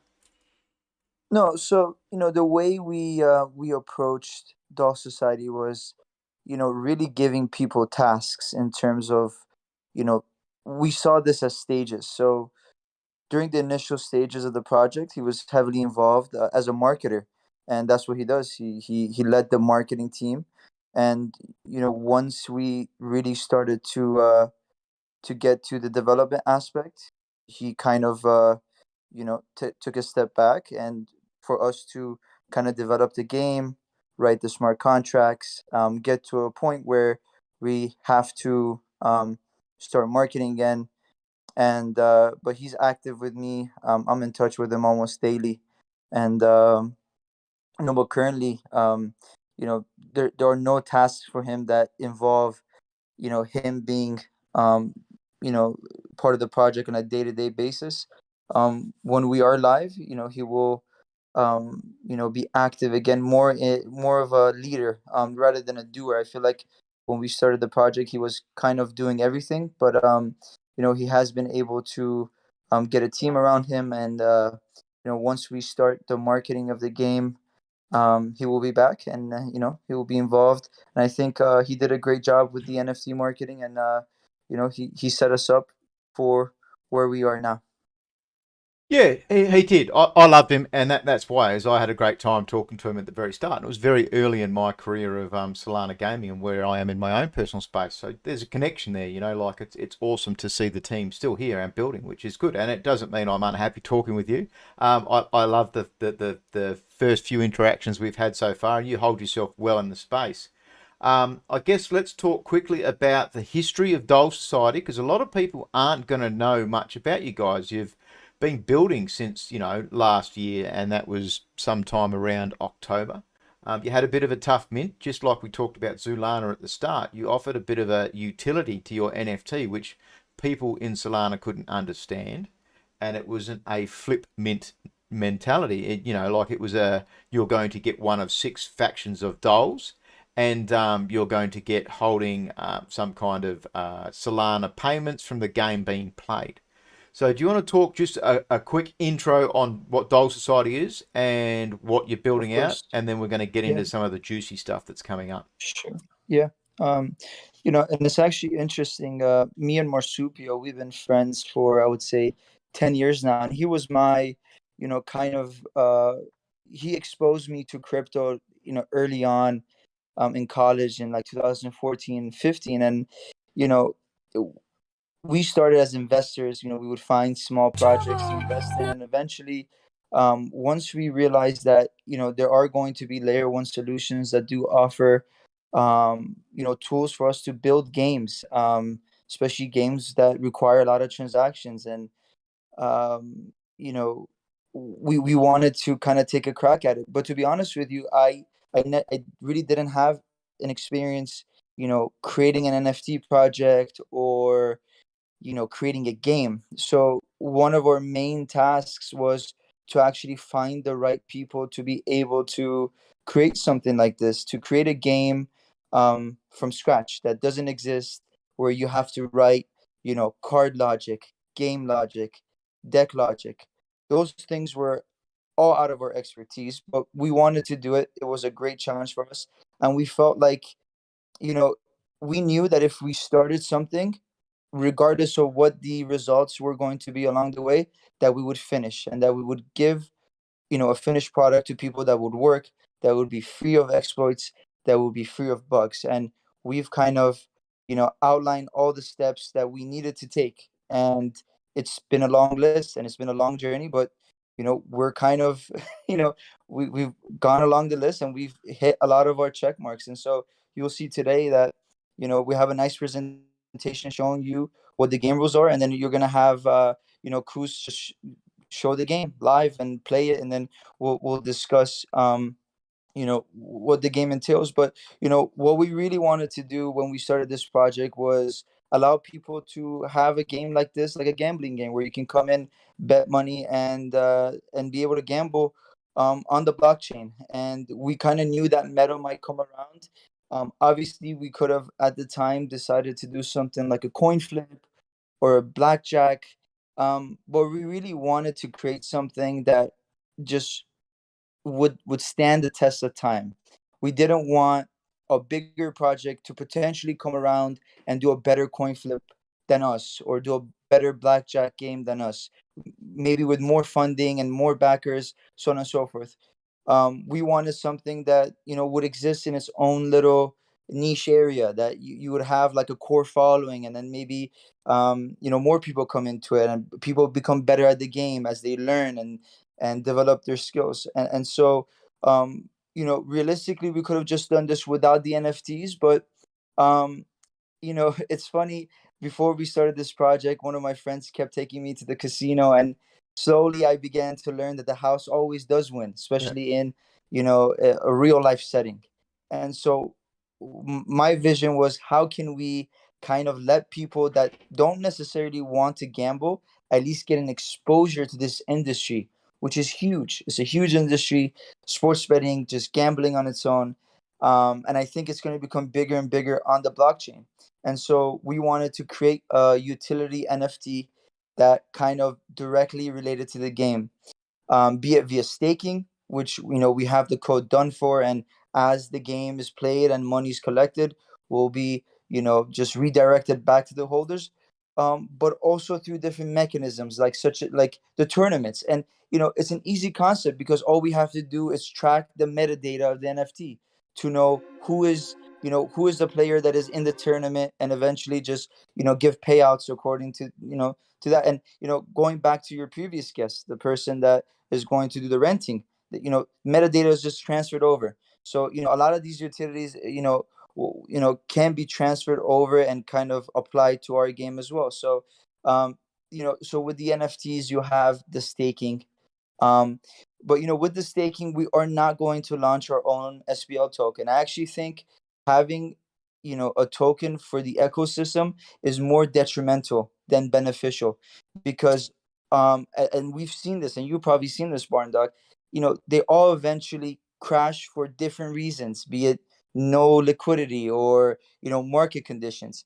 Just making payouts in Solana makes it a lot easier. And people will kind of know how much value they're getting back, and that kind of also directly leads into our integrations with Chainlink. As you're playing our game, you will know exactly how much you're betting in US dollars. You don't have to whip out a calculator and try to calculate how much, what is Solana right now, or how much am I getting back via staking, or how much did I win or lost. And that's a lot easier to do with established coin like Solana. And I think that's why the token exists. Us trying to launch our own token to do all of the staking, I think that's going to be something that's detrimental to our holders, because the value will fluctuate, and we just don't want it to go to zero, and we don't want to be associated with a token that really didn't do so well. So we are going to be making those payments out in Solana. And so there's the staking mechanism. There's the NFT will get you into the tournaments. There's a lot of metaverse integrations that we'll speak on at the end, that based on the suggestions that you had and that we spoke about, that kind of will carry through wherever we launch the actual the casino on it, be it portals or DeFi land, whatever partnerships we can get. But the game is essentially just and it's a branch of, I guess, blackjack. And what I'll let DollPresident do right now is, if you could let her share her screen. She will share her screen, and she will kind of explain exactly the game mechanisms, the rules, and then I'll have Cruz actually demo the game after that, so you guys can see how it would be to play the game. And then I'll make some closing remarks after that, just based on what we just see, and then I'll preview some things that nobody have seen before when it comes to the creating the 3D models of this metaverse, which is a longer ways out, but I think it'll be interesting to show. Um, and I do want to give credit to DollPresident for creating the game logic, the deck logic for this game. It was all of her idea. Credit to her. I think it's very hard to come up with something like this where the math actually checks out. And we've ran 100,000 Monte Carlo simulations to make Yeah. sure that this is actually a viable game that works and will be something like a blackjack. So really credit to her, and I'll let her explain everything. So DollPresident, if you could share your screen, and I'll let you take it away. Just to clarify there as well, and I love the introduction. You've done so well with that and summed it all up in a quick space of time. You want all of this logic to be on chain, so you're not actually gambling versus the house. It's all on chain. It's all randomized numbers. That was the whole goal that you guys have worked on. Exactly. Something that is on the blockchain, that is validated by the blockchain itself. And it'd be interesting to come back and have our Rust devs really go in depth into what makes having an on-chain game so special and so unique in comparison to having a game per se that is Web 2 and then you just connect a wallet to. I think there's a stark difference between the Yeah. two. And there's a lot of time that goes into creating those smart contracts that actually puts the game on chain, where you can come back maybe a year back, and then you'll see exactly what transactions you did in this game. And I find that very interesting. I think that's what makes Solana unique, because it will allow us to do this. And it will allow you to do all these transactions for very cheap. I do love the fact that as well you're aiming to stick with Solana rather than doing a coin. That's the first time I've heard that. I think that's amazing and completely agree with your sentiment of it makes it simpler, and then people are worried about the game, not their token price, not having to calculate the differences in bets and gamblings, and is there going to be an arbitrage with one day to the next if the token price adjusts. That is really, really awesome. Yes, I agree with, especially people that want to hold. And the whole as we were coming up with crypto, like coming on crypto 2014-15, the whole point was to hold. But it doesn't really feel good when you make a bunch of money on our game, for example, and you come back a week later and our SBO token has crashed 25%. That defeats the benefit of what we're trying to do. We will, as the team that did this, we will make our money from the transactions regardless. After that, we want a game that people keep coming back to. I think that's the point. And if the game is not tailored to the actual players, and tailored to us, it would benefit us to create that SPL token, because we could just use people as exit liquidity along the way, and it would just the people would just always be losing, regardless of them winning or losing. We can do it so that our SPL token just loses value along the way, and nobody really wins. But that is not our point. And the only way to truly do that is to just be paying in Solana. And it becomes even better because we do think Solana will go back in value and regain, all-time highs again. So we do want to support people actually holding the token, because we believe in Solana. That's why we are building in Solana. So it kind of defeats the purpose to be paying in some token that really has nothing to do with Solana itself, but could be on, if we were doing that, we could be on BSC or any other chain. But So we do want to support Solana in that way. And I love that as well, the background to that. But then just to flip on that a little bit more, had you not considered using a stable coin? So it's interesting with the stable coins, because then we're not really. Then what's the point of being a Solana?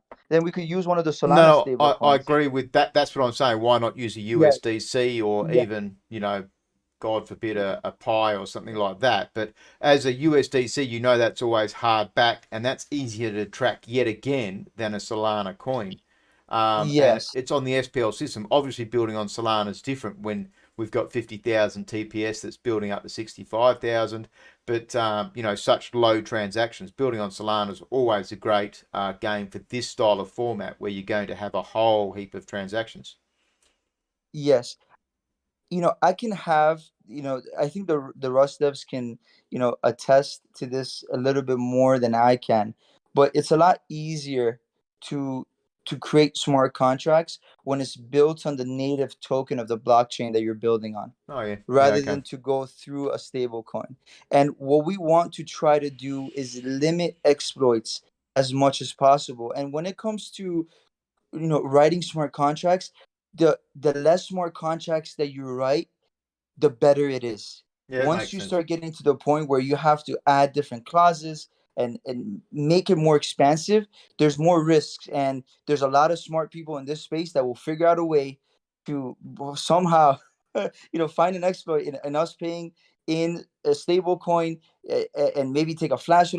There could be a million things that could happen, Yeah. but building with the native token of whatever blockchain that you're building on is usually the best way when it comes to smart contracts. But when we do meet again with the Rust devs, I really do want them to ask them the same questions so they can give you a more detailed answer in terms of why it's easier to just build with Solana rather than go through the SVO token, which is like the stable coins. But that's a very good question. I think that I think we might get a more complete answer from them.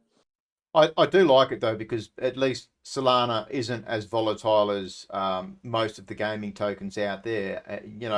I'm still of a firm opinion. I don't think NFT should be based on Solana. I think that overcomplicates it and creates such great changes with the market going. But at least in Solana, it's very easy to know what the price is on the day, and you know that it's probably going to be that way the following week long. So you can put faith in that. That's awesome. So we've got a screen share happening at the moment.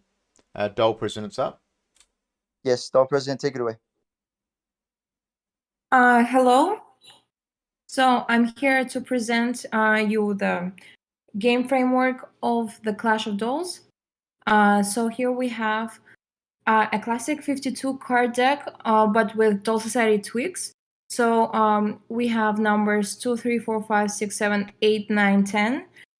Just like in a normal deck, and then the ace is, instead of the ace there's 1, and instead of the face cards we have our chord backgrounds. So we have 6 chords and 12 backgrounds for 2 backgrounds for chord. So in the beginning of the game, all the cards are reshuffled, and the dealer will burn cards until the chord of the game is established, until the first background card is dealt. So in this case, we have a green chord of Earth. Next, after that, each player will receive 1 starting card from the dealer. So we have the player, so us, to the left, and we have the chord to the right. Right now we have a card of 5, and the chord has a card of 4. Player with the higher value card will start the game. So in this case, it will be us because we have 5, and the chord has 4. And we're presented with an option of hit or stay right here with the buttons. The whole goal of the game is to reach a sum of 11 with the cards you're dealt. Whoever does this first wins. You automatically lose if the sum of your hand surpasses 11. So it's just like a blackjack, but we're using 11 instead of 21. So we had a card of 5 right here, and we decided to hit because it's too low and not near enough of having 11. So we press the button hit. And when we decide to hit, one of 2 things can happen. In this case, from the dealer, we received a card of 3. 3 is lower than our top card, which was 5. So it goes below the card and added together. So overall we have 8. So the score right now is 8 out of 11. And we can hit or stay again. In other case, our card could have been higher than the 5. So for example, 10.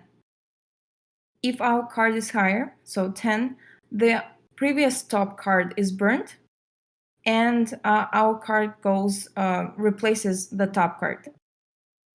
In this case, if we could have gone the card that is 5 again, it would go underneath as well. So if the card is lower, it goes underneath and added to be 8. If the card is higher, it just replaces the top card, and we have a score of 8 right now, or a score of 10 right now.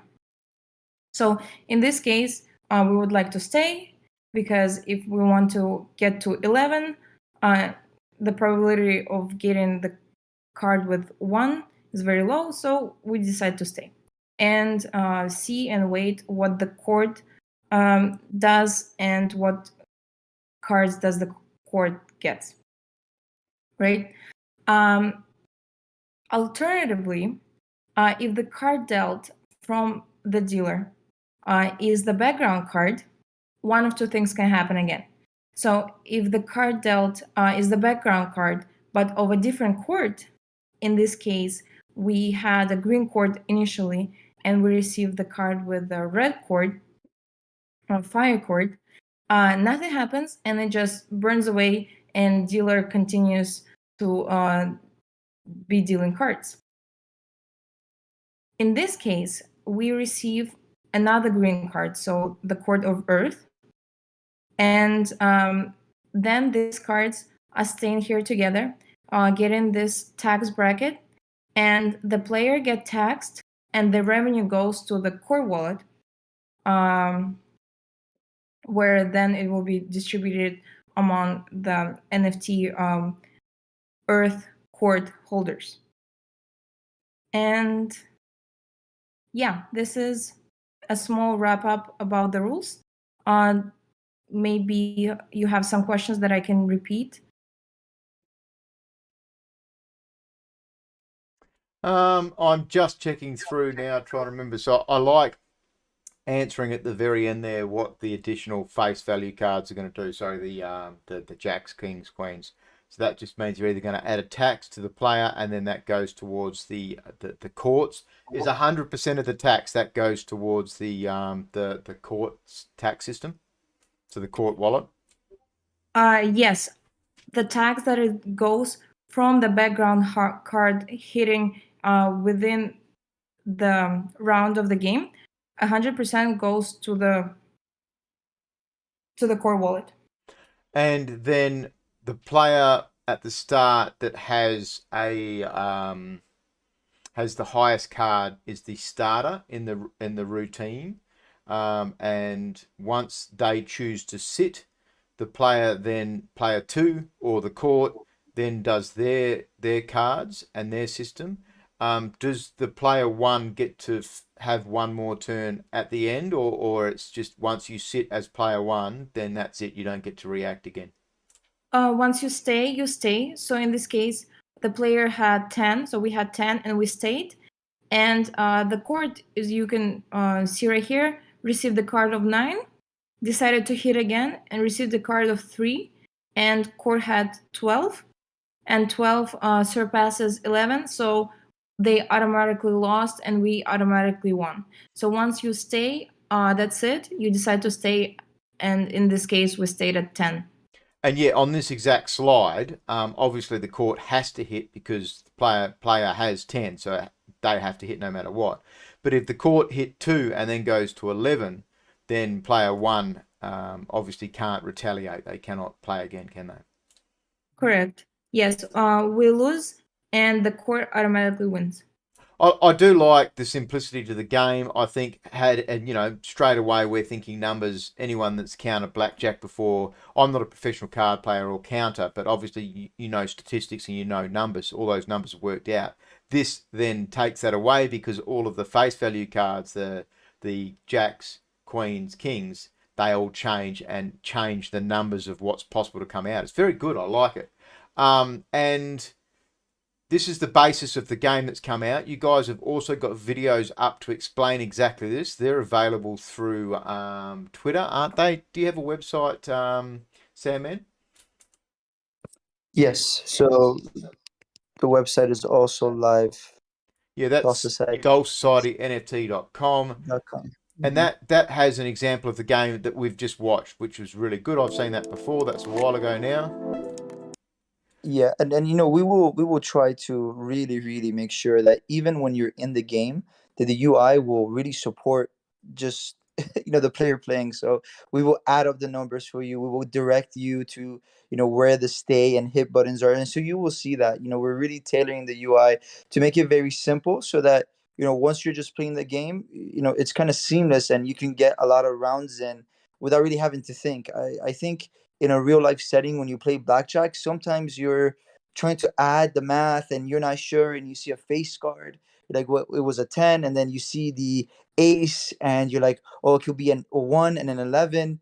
And personally, for myself, I'm not bad at math, but that would really mess me up, and I would sometimes get confused. So with this game, we're trying to make it really simple, but still have strategy behind it. You have to make a decision on what to do based on what you're seeing, and you will see actually what cards are being burnt as well. So if you can get to the stage where you're good at counting cards, maybe you'll have a slight advantage against the other player or even against the AI. So we really wanted to simplify it, and we will keep improving the UI. Obviously the rendition you will see now is the first rendition, as once Cruz is demoing it. But we will try to make it a lot simpler and try to guide the player to kind of play this game and to direct their attention. But essentially there's only two buttons, and Yeah. and I think you touched upon this, Barn Dog. Once the other player stays and they're already in a winning position, you really have no choice. The computer will already hit for you because the computer is trying to make you win. Until you get to the stage where you have to make a decision, you don't have to. And so this kind of speeds up the process of the game, and it kind of takes out the decision making for you. And I think a lot of people lose in blackjack or poker because of that decision making. And so if you remove that, and if you just give the choice to the player that is already winning, that makes it a little bit simpler, and it kind of also increases the win rate. So that's kind of what we're trying to tailor here. All right, I like it. We've got a lot more to talk about because, I mean, Doll Society is about more than just this too, which is interesting. Porter does have a question. Is there any plans to create similar or simplified versions? I mean, I'll let you answer that. I kind of think this is a simplified version as it is. Also, more complicated versions. I guess the complicated versions might be higher stakes because then it's worth more and you would want to make sure you're a lot better at the game when you're risking higher assets. Practice versions. Yes. You do have practice. So let's start on, there's several good questions there. Are there plans to create similar or simplified versions?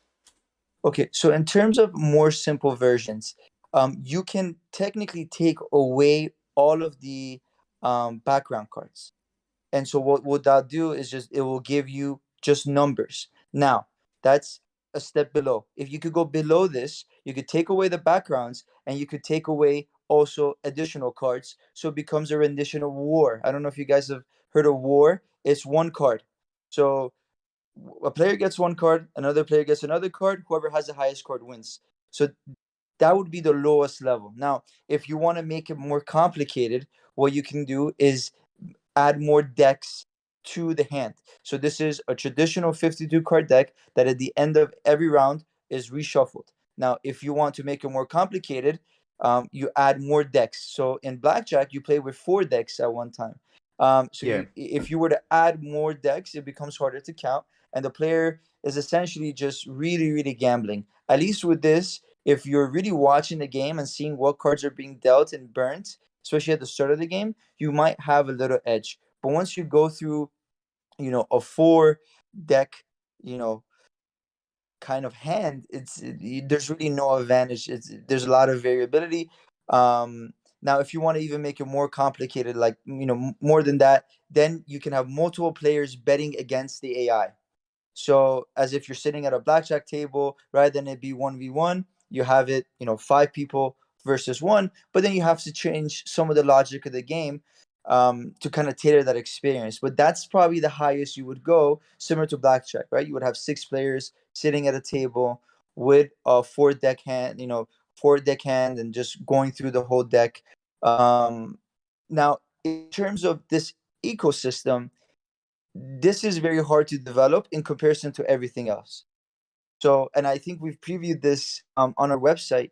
We will have the coin flip, we will have the blackjack, we will have poker, but we're essentially, the reason why we did this first was to drag our audience in, create a good foundation for this game, and once you have that good community built around the game, once trust is made, I think they will spill over to the other games. But we didn't necessarily want to depend on other games first, because as you guys know, there's a lot of competition for those games, because a coin flip game is very easy to develop. It's more of a marketing tactic rather than a game development project. This was purely a game development project that we want to bring on the blockchain. So I in terms do, of expanding the ecosystem, and I you know, do like that you guys are coming out with this first rather than say blackjack or poker or anything like that. Coin flip, exactly, and people are always going to have the mind and context. The house is going to win. This is what you always think. If you go to a casino, the house always wins. That's a common strategy thought process. So this as well is designed out to be multiplayer. So 1v1 that's super important too. So I did just have a question here asked, is it possible to draw in the game? exactly. Yes, you can draw. So let's say Barn Dog has a 9 and you stayed. Once you stay on your 9, you forgo any further decision making. Now, if I'm playing against you, Barn Dog, and I get a 9, I have two options. If I hit, whatever happens, happens. I could either win or lose. But if I stay, the game is a draw and the funds are refunded unless there is a tax scenario in the game where a double background is hit. In that scenario, the players are taxed regardless of what the outcome of the game is. You just said the players are taxed. So if a tax card is dealt, both players in the game are taxed. Exactly. I Yes, like that. but That's good. So but if it's a that's fair. draw, yes. But if it's a draw, the initial funds are returned minus to support the because it's it's not rare to get the tax, but it does, when it does happen, regardless of what the actual result of the game is, we do want to take that tax. If you start removing the draws and not taxing, then that's less money being collected. We do want to at least have that built in, where regardless of the game result, if a tax event is happening, it's like in blackjack, if the dealer hits blackjack, regardless of whatever else is happening in the game is over. So with this tax, if you get taxed, regardless of what happens, that's coming out. And it's worth noting too for people that may not have picked it up at the start. Your court color is represented by the babushka doll that you actually own. So when the tax is paid to the court wallet, that means it was gone to the earth. Sorry, was it green? Was earth? Yes. And then people that own the green wallets, the green babushkas, they get a portion of those funds. I believe the team was working out how often they were going to pay that out. But this is where the game ties into these NFTs and your earning. So part of it as well, which was important, we talked with Zoolana at the start of the show. They talked about the level of lawyers and NFTs and payouts and all those kinds of things. It's super important understanding how that's going to affect you personally in the country you live in, and if your tax implications are going to be different and you're receiving payments from these dolls. I would say definitely go and make sure that you would be eligible to hold one of these NFTs and you're able to receive royalties or how it's classed. I've got to be careful on that. I don't know the full legal ramifications for different countries. Barney, I do want to add something very important, because obviously, we just didn't, wake up one day and decide to do this without making sure we spoke to people that know about this. As long as you keep whatever it is that you're making in crypto, there's no legal ramifications. If you keep it on chain, so let's say Barn Dog makes 100 Solana from our game, as long as it's kept there in crypto, nothing will happen. It's the moment that you want to cash out that crypto and you convert it and you put it into, let's say, your bank account. That's where all the issues come about, if there are to be issues. But if you keep your assets in crypto, and if you're playing this game and you're making a lot of money, and even if you were to maybe take your Solana and stake it or do something where now you're getting money from that without actually selling your crypto, there's no legal ramifications. See, this is where I just want to be careful and just stop you. Like I love that you're adding that in, but definitely make sure everyone is individually checking that out, because I also do my superannuation in Australia in crypto. So I know that it goes deeper than that. The minute I get a coin drop, I need to pay tax on that coin drop. So it doesn't matter whether I use it again, and it doesn't matter whether I sell it for a loss. And this is where I definitely want people to make sure you are learning your own country. Don't rely completely on the team to do that. Make sure you understand it, because you've got to look after your priorities first, and that's understanding it. Like this is Sandman, something I know from doing superannuation in Australia. Is it's different for me. I can't just get a drop. Yes, it might be different. Yes, it might be different. Yeah, country to country, it might be completely different. I don't want to speak, Yeah, on behalf of the I world. know you might be thinking of the SEC, and this is important. It is really cool. Like SEC in America has really challenged crypto and made it difficult for projects, and we've had projects offer to do royalties and payments and then pull back and use the SEC as an excuse. So this is not what I'm trying to allude to towards the Doll Society, but you've got to be aware of your own positions on how that works towards your tax.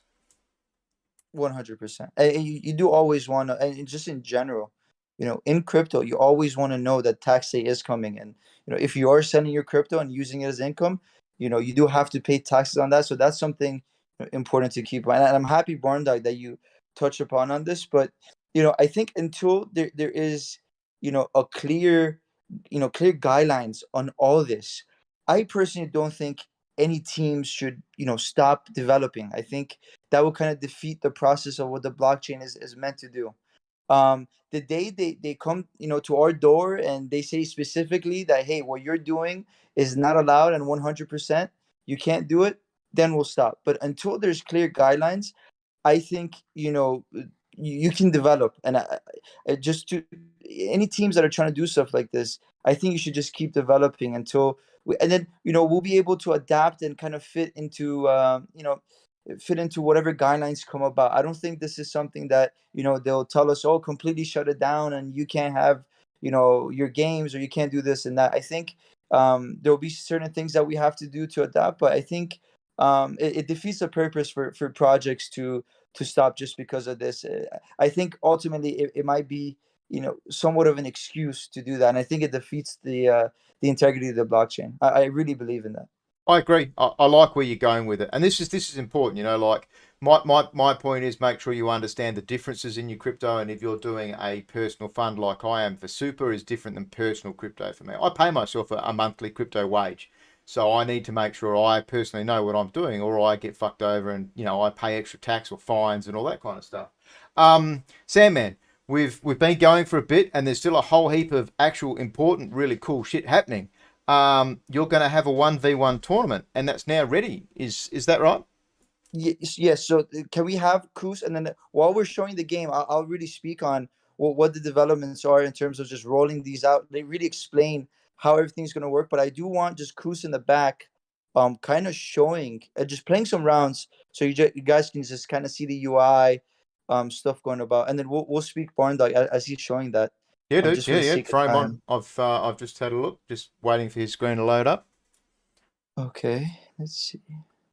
And it's worth looking while we load these screens up and talk about it. These NFTs minted out at, it's been a while now. I think it started at 1.5. There was a slow mint and they got reduced to 1, I believe, Sandman. Is that right?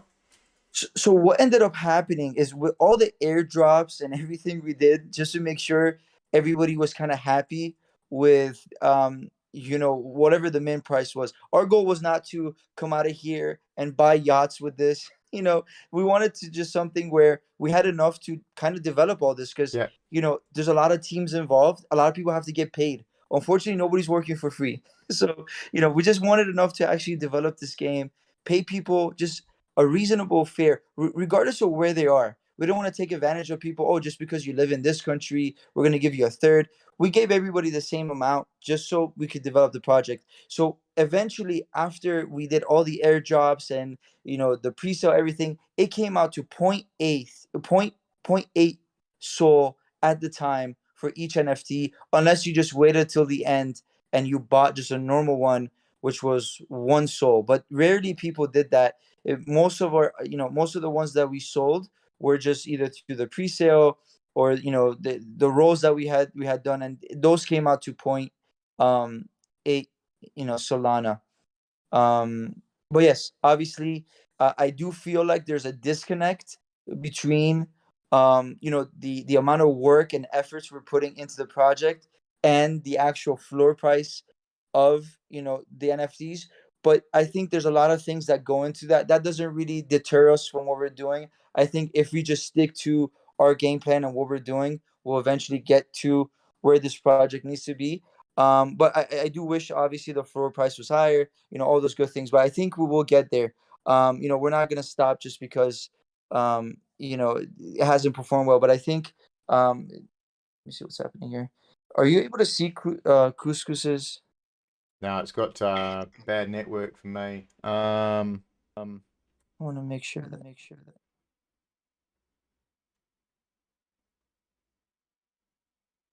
It's telling me he's paused.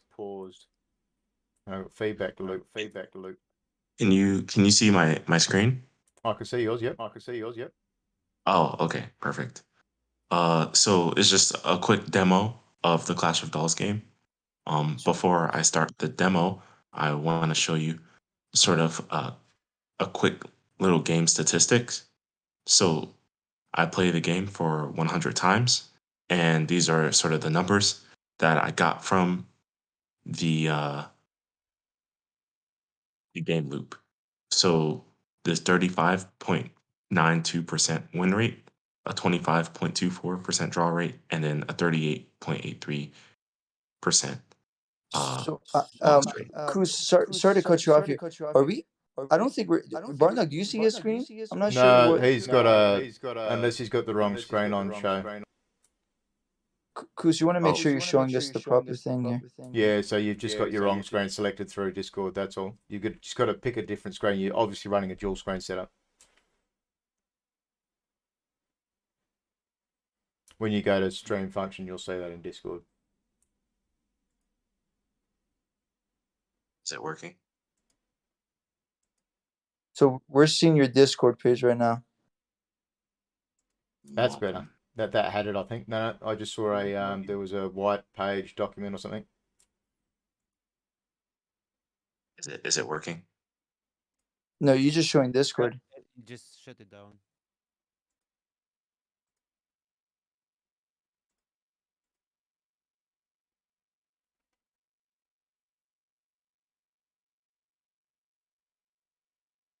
So Kuz, you have to show the whole screen. I think you're showing the application on your screen share settings. Make sure you select that option. Is this working now? Okay, there you go. Yep. Oh, okay. Yep. We can see it now. Yes. Great. So this is the game statistics per 100 games. The win, loss, draw percentages is listed here. The total. Just give me 1 second. Just let me load in. I am loading in now. Just give me before you go through the numbers. All right. So sorry. I see your game statistics per 100. Yes. So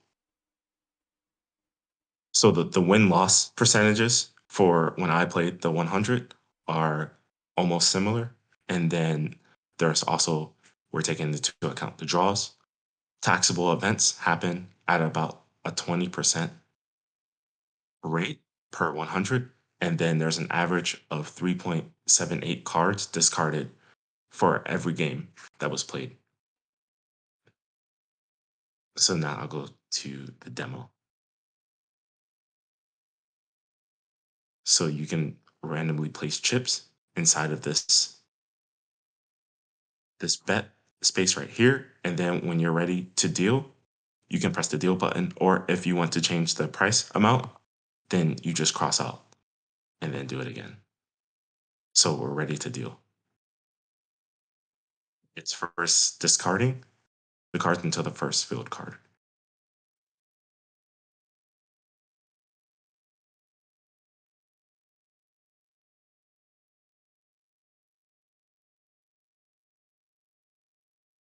So because we tied with the court and the court stayed, we have the option to hit or stay.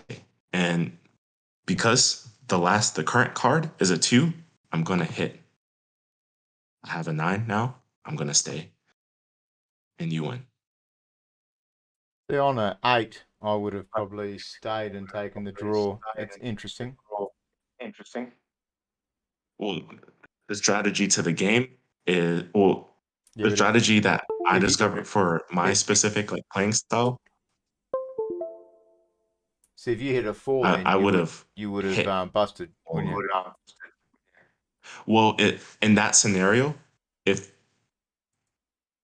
okay, so in this scenario, I'm gonna stay because it's an 8, but I would have gotten a higher number if I had hit.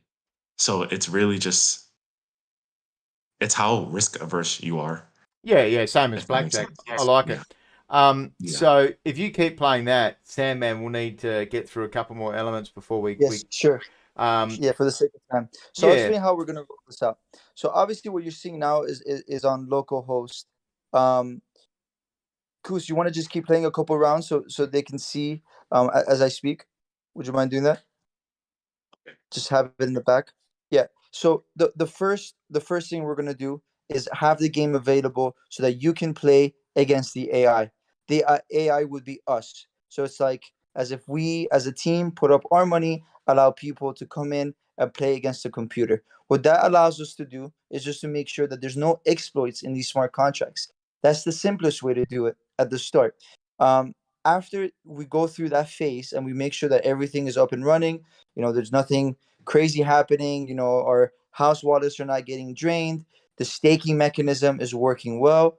When all that is, hashed out, we will go 1v1. So that the reason why that's a little bit more complicated is because now we're transferring funds between two players. So we have to make sure that the other player on the other side is an actual human being and not a bot, and not a program that was created to drain your wallet as the person on the other side. So that's stage two, and that's a little bit more complicated than stage one. Stage three comes in with the tournament, which we're the most excited for because that's going to be a recurring thing that happens all the time. Well, what we have to do there is you essentially come in, um, imagine a virtual casino where everybody is doing the same thing as you, and you allow players to play over a specific period of time, and we can track their performance based on their metadata. So let's say you host the event on Saturday from 1 p.m. to 5 p.m. Eastern time, and players will come in to this lobby and they will start playing the game, and there will be a live leaderboard that is tracking the metadata of the NFTs that you enter the competition with, um, to see who eventually is going to earn the most imaginary money. Now, in this case, you're not really gambling money. It's a free event to enter. The whole point was that you bought the NFT with the notion that you will be able to use the NFTs in this instance. So use your NFTs to enter. You're playing the free games. The event will proceed until the point where the event is finished, and the person that is the highest ranked in the game, that had the best win rate, that was able to make the most money and was the least negative, will come out as the winner. And we're hoping to have this recurring as much as possible. And a lot of the funding for that will come actually from the game itself. So other than the staking amount we give out, we're gonna have a portion of it just go into a tournament pool, and we will distribute that to the winners. And to allow people to come in and play. And now it's interesting, and it ties into your previous guest.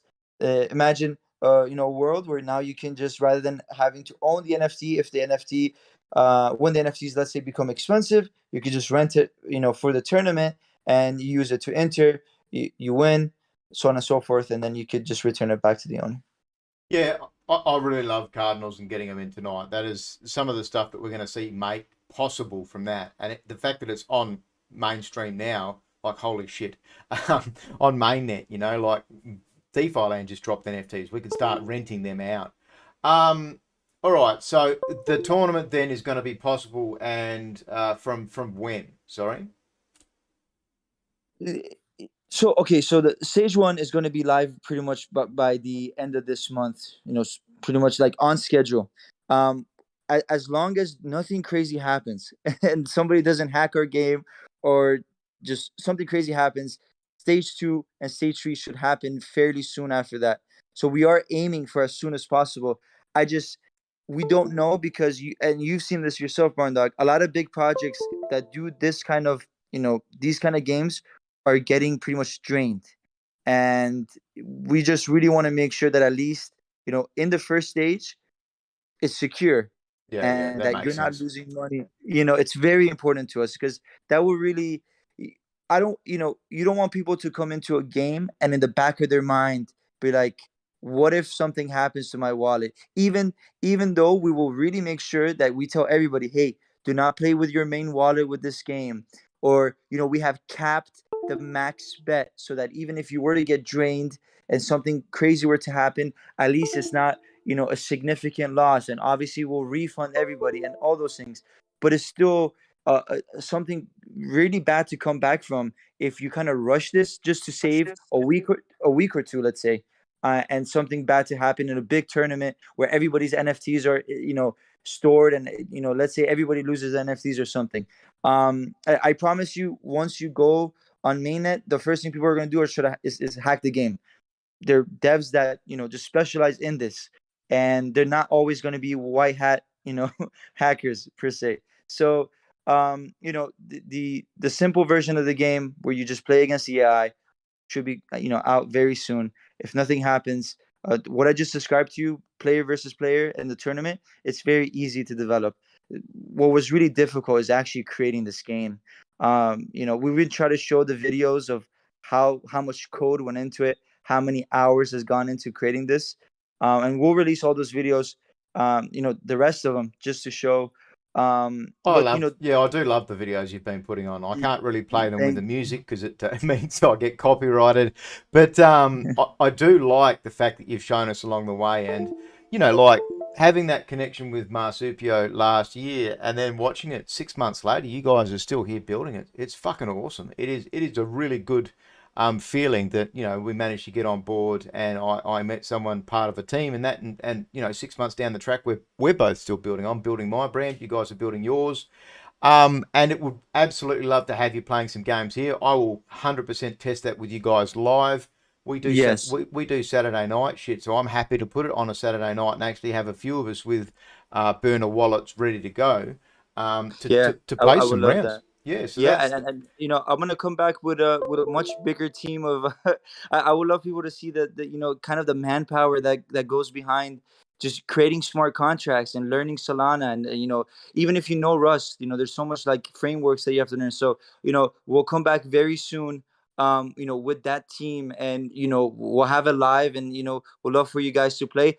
I know we've gone significantly over time, but I do want to show you something, Barn Dog, and this goes based off of something that you kind of inspired us to do, rather than when we spoke last time, create a whole world. Just really focus on creating those 3D renders of what this casino will be like, let's say in a portals, or be it in DeFi land. And so I'm gonna have DollPresident share her screen and quickly just show you kind of the work we're doing on that. So we have kind of a, you know, we want to just kind of show the thinking that went behind kind of developing this. So if you kind of see, we want the actual casino to kind of look like an actual babushka doll.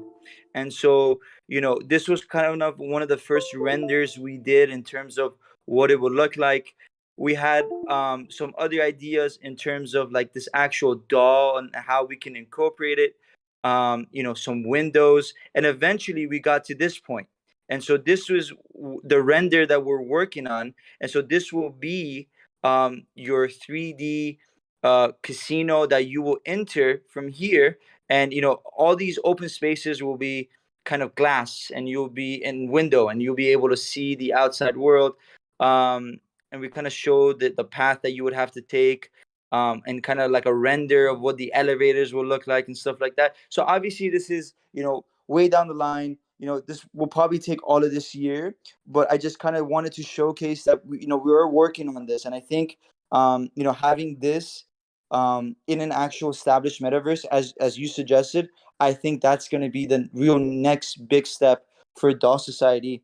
Once the game is established, and the Web3 version is up and running and working, I think this is going to be the next real big project that we're going to work on. And I've already dedicated a team separate from everything else that we're doing to kind of work on this and get it to where it needs to be. So I just kind of wanted to showcase that now.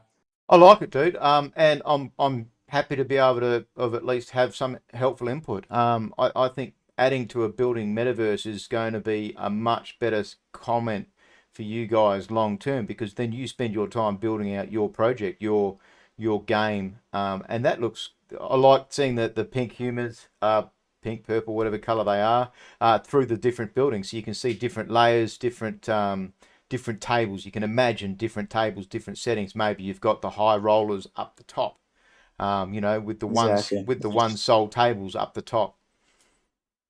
Yes, exactly. And you really I think you really helped kind of narrow this down to because naturally with these kind of things you always want to aim big, and I feel like somebody has to come in and kind of narrow it down and kind of set it on the right path. And I think just focusing on this and developing this out at this stage is what we should have been doing from the start. And I really want to appreciate kind of your input, and I think it's coming out well. I'll be more than happy to come back maybe in later on and kind of showcase more of this, as maybe show it in Maya or Blender, kind of walk through all the 3D renders and take it from there. Awesome, man. There's one more thing we didn't touch on, and that was the dadushkas. Are we seeing anything about the old dads coming out? The Yes. the granddads? So the male dolls. So male dolls will be very easy to create. Obviously, we have a good team that can very easily do it. At this stage, I do think it's detrimental to the NFT holders to kind of saturate a supply with even more NFTs. I think when it gets to the point where I feel like we have given out enough Solana staking wise to the holders to kind of make up for the amount of initial capital that they invested and the time that this project took to get to this stage and for it to come to fruition. Once we get to that point, immediately we will start marketing the Dedushka dolls. And obviously, breeding and all those things, they're very easy to do in comparison to this. So when it comes to that stage, we're more than happy to do that.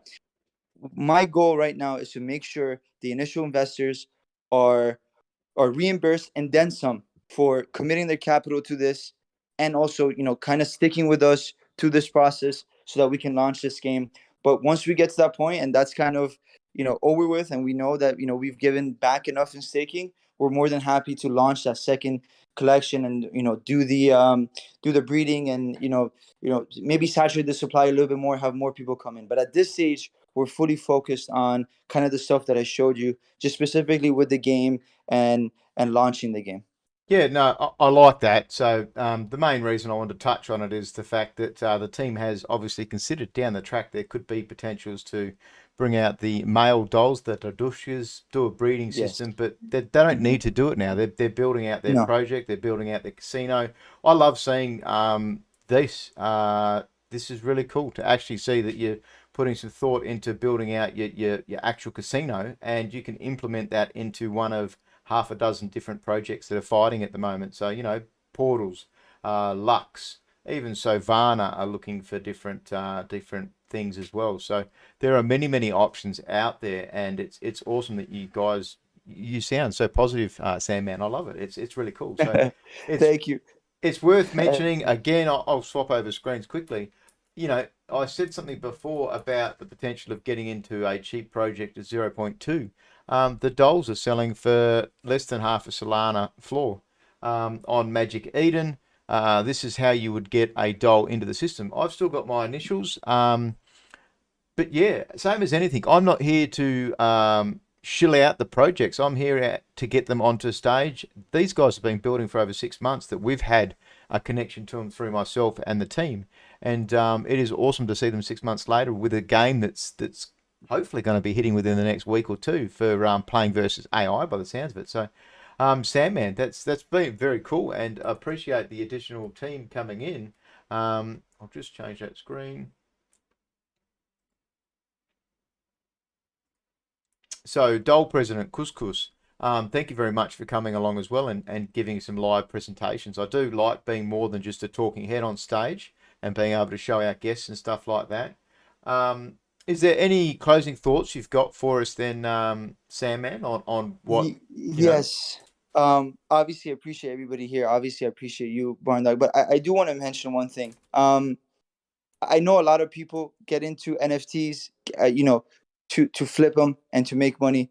But the people that invested into this project, what it really allowed to do, what it allowed us to do, is really onboard a lot of great developers that were not blockchain developers, like, full time, or that were really interested to do this, and that were very gifted in doing stuff like this. Like even Kus himself, you know, traditionally this is not what they usually do, but this project really allowed us to kind of bring these people on board. And I think eventually this is so crucial for this ecosystem, to have stuff like this, for people to come in from other fields, other development fields, for them to come in here and develop strong projects on Solana.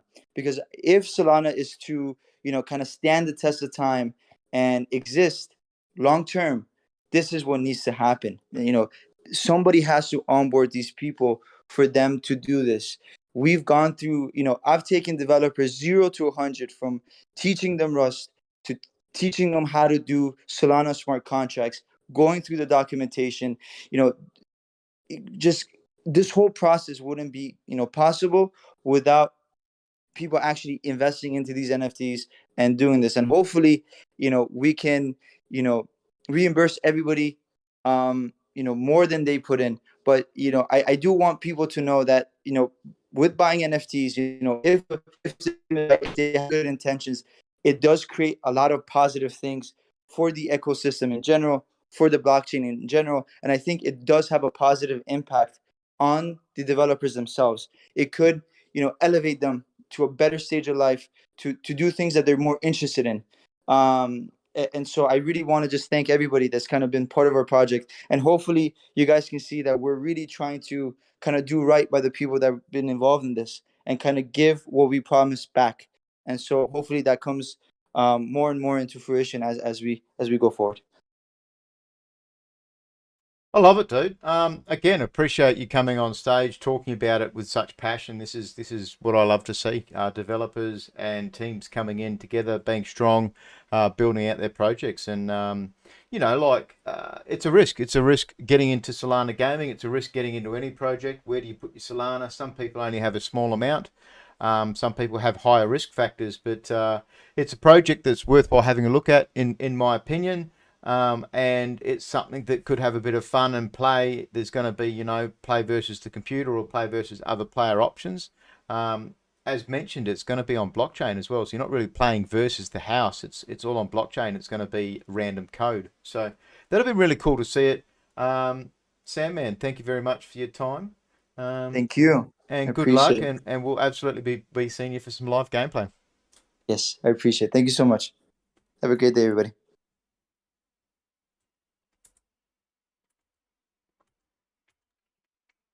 So I'm going to wrap up the show here. It looks like it's closing off. Yeah, I'll close off my screen.